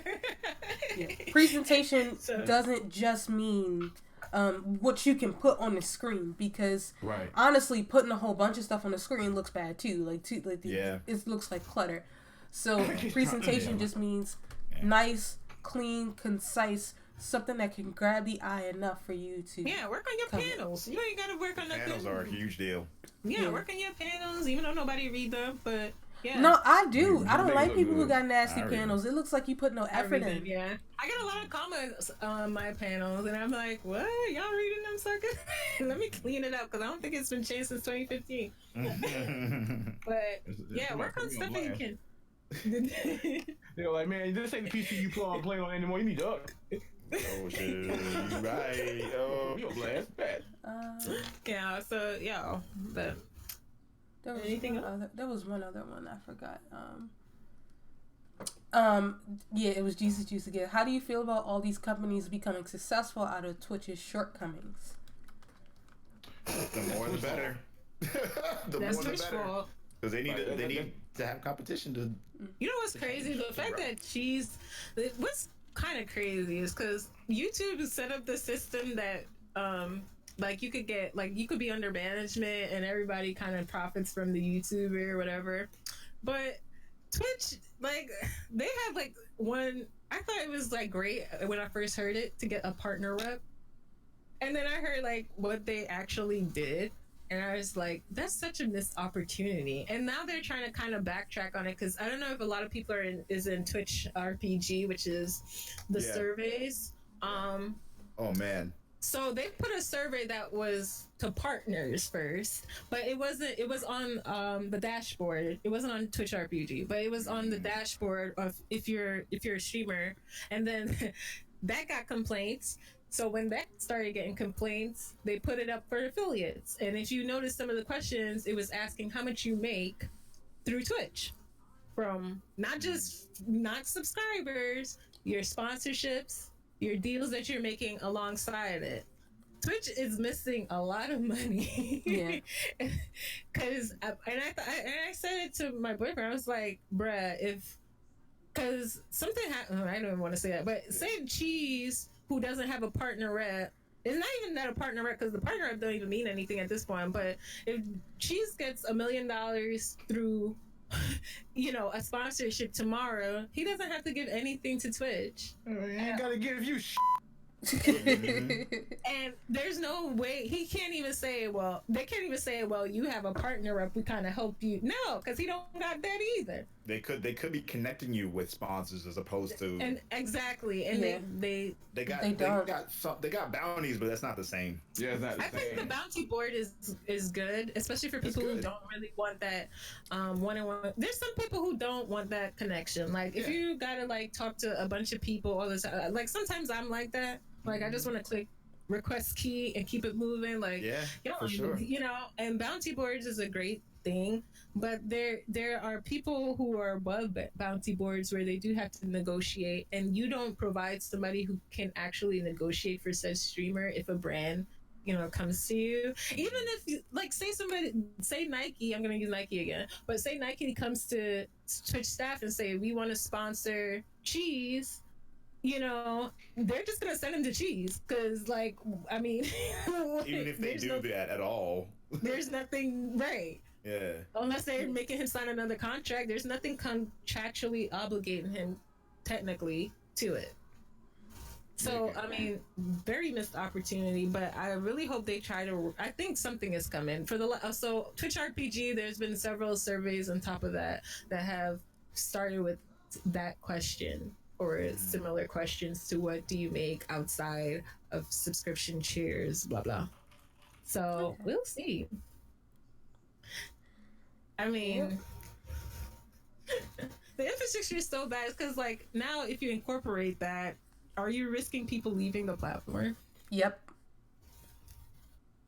So bad. you So, are.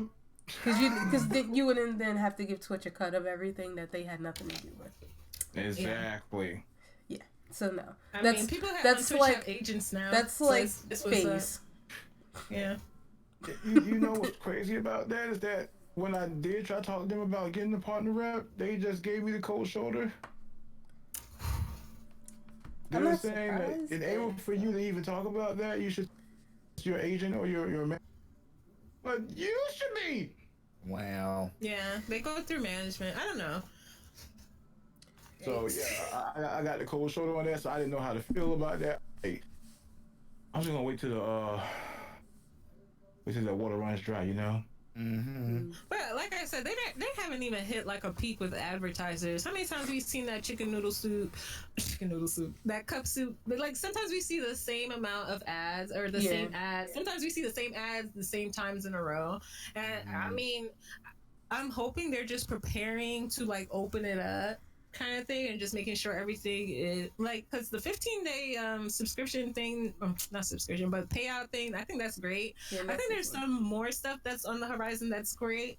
But I think maybe the reason why I'm gonna like play devil's advocate, why we feel like they're moving slow is maybe because they're trying to prepare a little bit better. That's like me highly hoping, you know, because there's a lot of stuff that comes out and they don't know how, you know, how it takes off.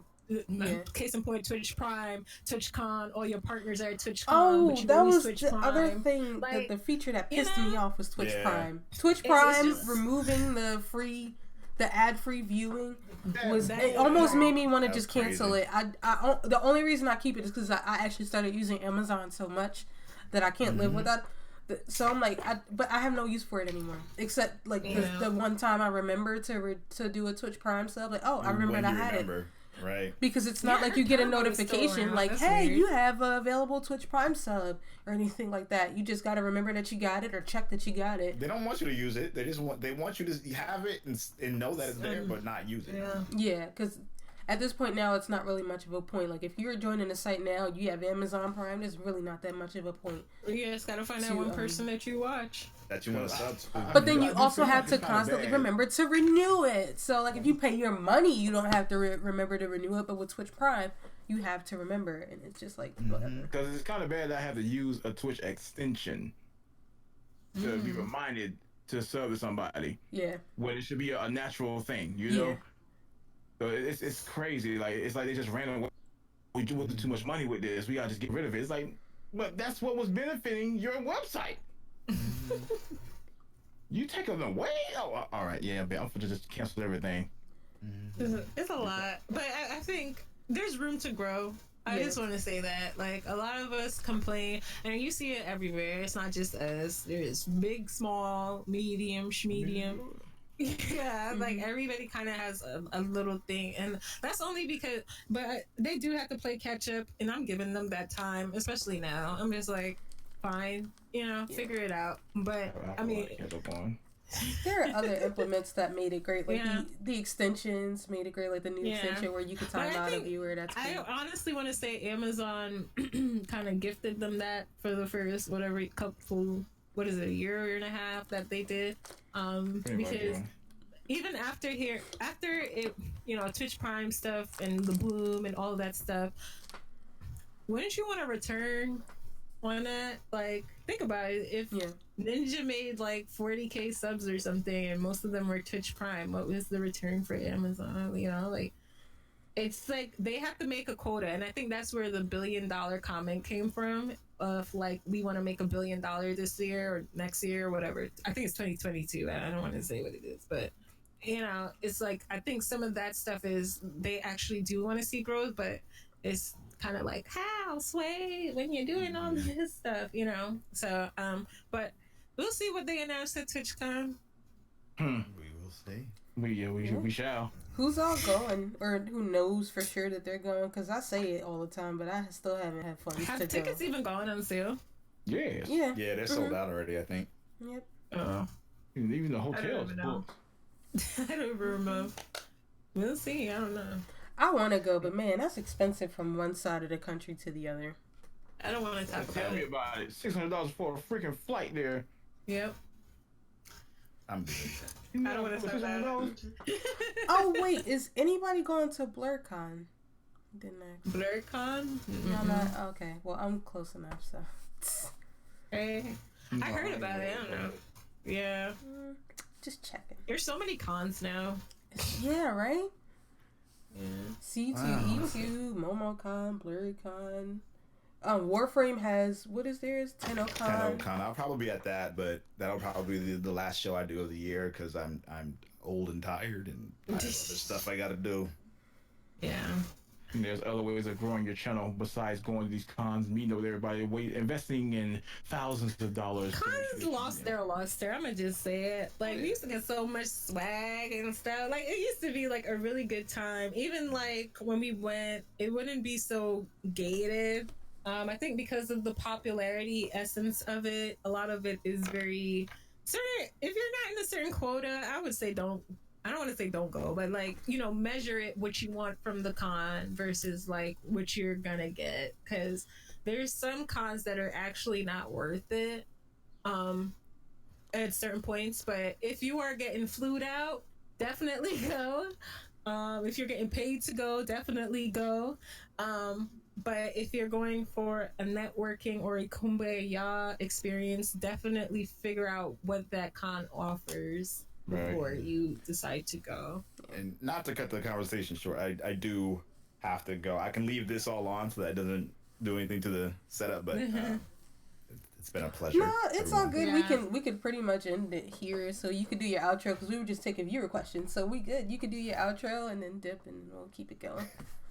Thank you so good. much for being here. By the way, I really appreciate it because this was mad course. fun. Oh, you dropping gems. I would stay longer, but I have a thing I'm supposed to go to. That's why. Yeah. But for everyone else who don't know, obviously y'all need to go follow Reem of the Beast. Like, make sure you've clicked that follow button here. As for myself, I'm Black Oni. Follow me on everything Black Oni except for YouTube because someone took it. But if you type it in, I'll still show up. So, yeah. If that's all I got. I'm just gonna put the check, the bot command in here because I didn't make it it's the on check me. command. Go ahead. Yeah, I just want to thank you very much for the opportunity to be here, be on your very first podcast, ladies and gentlemen. We need to give a great round of applause for her very first podcast. Yay. All right, Reem of the Beast, so special. But you guys can follow me on Twitter, Twitch, YouTube, Facebook, Instagram, Vine. Even that exists still. Big Cheese KIT. Everything is Big Cheese KIT. Streamerlinks.com/Big Cheese KIT. That's for all my information if you want to look me via email, contacts, whatever. So yeah, you can check out my team's website, wombosports.com, and make sure you check out Alley Cat. Make sure you follow Reem of the Beast right now. If you're not, I'm telling you, I'm banning you on my page. I'm purging you. Oh, Lord. Straight like that. But no, make sure thank you very much once again, Allie. I thank you very much for all the information that you have provided, even though some of that might be G14 classified. But I definitely need to talk to you a lot more. I'm out of the loop, you know. I'm just a person that like to entertain people, but I don't know everything. So Yeah. your guidance is needed. I don't know everything either. I just try to be More observant. than me. But no, like, you know, I'm definitely gonna contact you after here though, for sure. Definitely. I'm done. My turn. Yes, ma'am. I'm That's So Alley Cat. You can find me on everything That's So Alley Cat. I also have a website, that's soalleycat.com. I need to get back into YouTube. I need inspiration, but yeah, feel free to hit me up on Twitter. I believe my DMs are open. Don't send me nothing weird because I'll cuss you out. But yeah, if you guys have anything that you want to talk to me even after, you could come through. We have a fun stream. I think tonight I might be playing some City Skylines after this. I don't know yet. You trying to see streaming what I'm today about too? to eat. Cheese? Yeah. You streaming today Yeah, too? I might be, Okay. depending. You know, matter of fact, I think I am. But you know, spend time with the missus, you know, for sure first, and Hey. that's always first. You know, because last thing I want to hear is, "Oh, there you in there playing your games again." Oh. But she don't say that. She supports me, so love her for Yeah. that. Thank God. But yeah, thank you guys so much for having me. Shout out to Rima. I know a lot of y'all already follow her, but if you haven't, do it again. But yeah, I don't think I should be on a podcast after this because I done spilled all the tea. All right, bye. And clearly, last, if y'all don't already know me, if y'all new because of the podcast, thank you for stopping by. It was super fun. But I'm Reem of the Beast, and we're all variety casters. And I try to stream at least a couple times a week. I sure ain't got no schedule. And we gonna have to have a separate conversation with Allie because she got all the damn tea. She got all the tea in the world and it's piping hot, and I want some. So we gonna have a separate conversation. You can have the pipe, but I prefer the hot tea. You know, I'll do all that. But yeah, I do plan on doing it at least once a month, and of course, we're just depending on the subjects. I want to change up like who comes on and things like that. I already have an idea of not who actually, but what I want next month's podcast to be. Before I ask anyone, I wanted to make sure I had a date. So, would you guys like to hear what the idea is? Because Alia like this. Alia like this a lot. So, no, it's not bad, I promise. I want to name the next episode Black Girl Magic. Oh, I'm here. Yeah. And I got a lot to say. Yeah, so it won't be about like it'll be less about talking about technical things and more about your experience as a Black female on Twitch, as a Black nerd on Twitch, as an anime lover on Twitch, and the experiences you have gotten, whether they be positive or negative because of that. So I want it to be a nice little panel of other women. Lady. And then I guess the idea after that for me was to do something more technical, which I would be trying to invite Cheese back to, because he knows a lot about the equipment, and that one will be called his Elgato joints. Yeah, that one would be called Let's Get Technical. Yeah, so the one after that we'll just do some tech things so that people can kind of be put on to some things that may be inexpensive that'll help them out, like this thing, because I couldn't afford this for a while, but this was like super inexpensive and helped me so much. It's improved the quality so much, and Cheese actually helped me adjust the settings for it. So because I don't know how to use a green screen, I did that sugar honey iced tea was a problem, honey. So yep, that'll be the next episode. It'll be sometime in July, and I hope to see you guys there for that too. It'll probably be towards the end though, just because BlurCon's in the middle, and I do. Okay, no worries. Yeah. Bye. But thank you everybody for showing up, and check out their streams tonight if Cheese goes live. Allie's going live, so please go follow her so you can check out her stream. Fuck or something. I gotta find food. I'm actually gonna just spam that in the chat. I gotta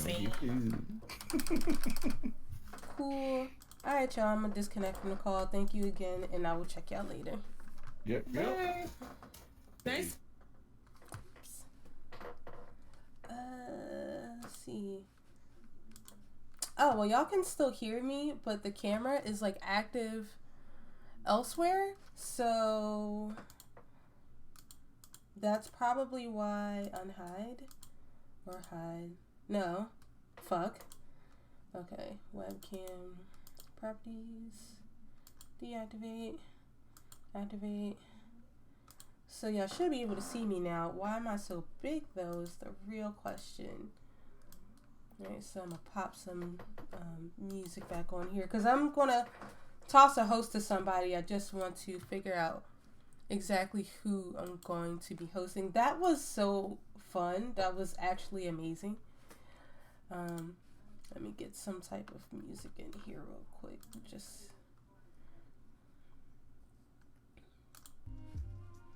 Alright, y'all. So we're gonna find somebody to host it. Again, thank you so much for coming out, y'all. This was great.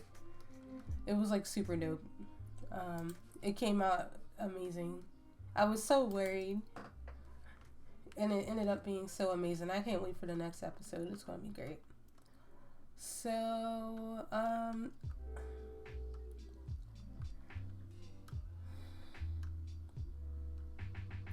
let's look for a homie to host, y'all. Let's look for a homie to host. It's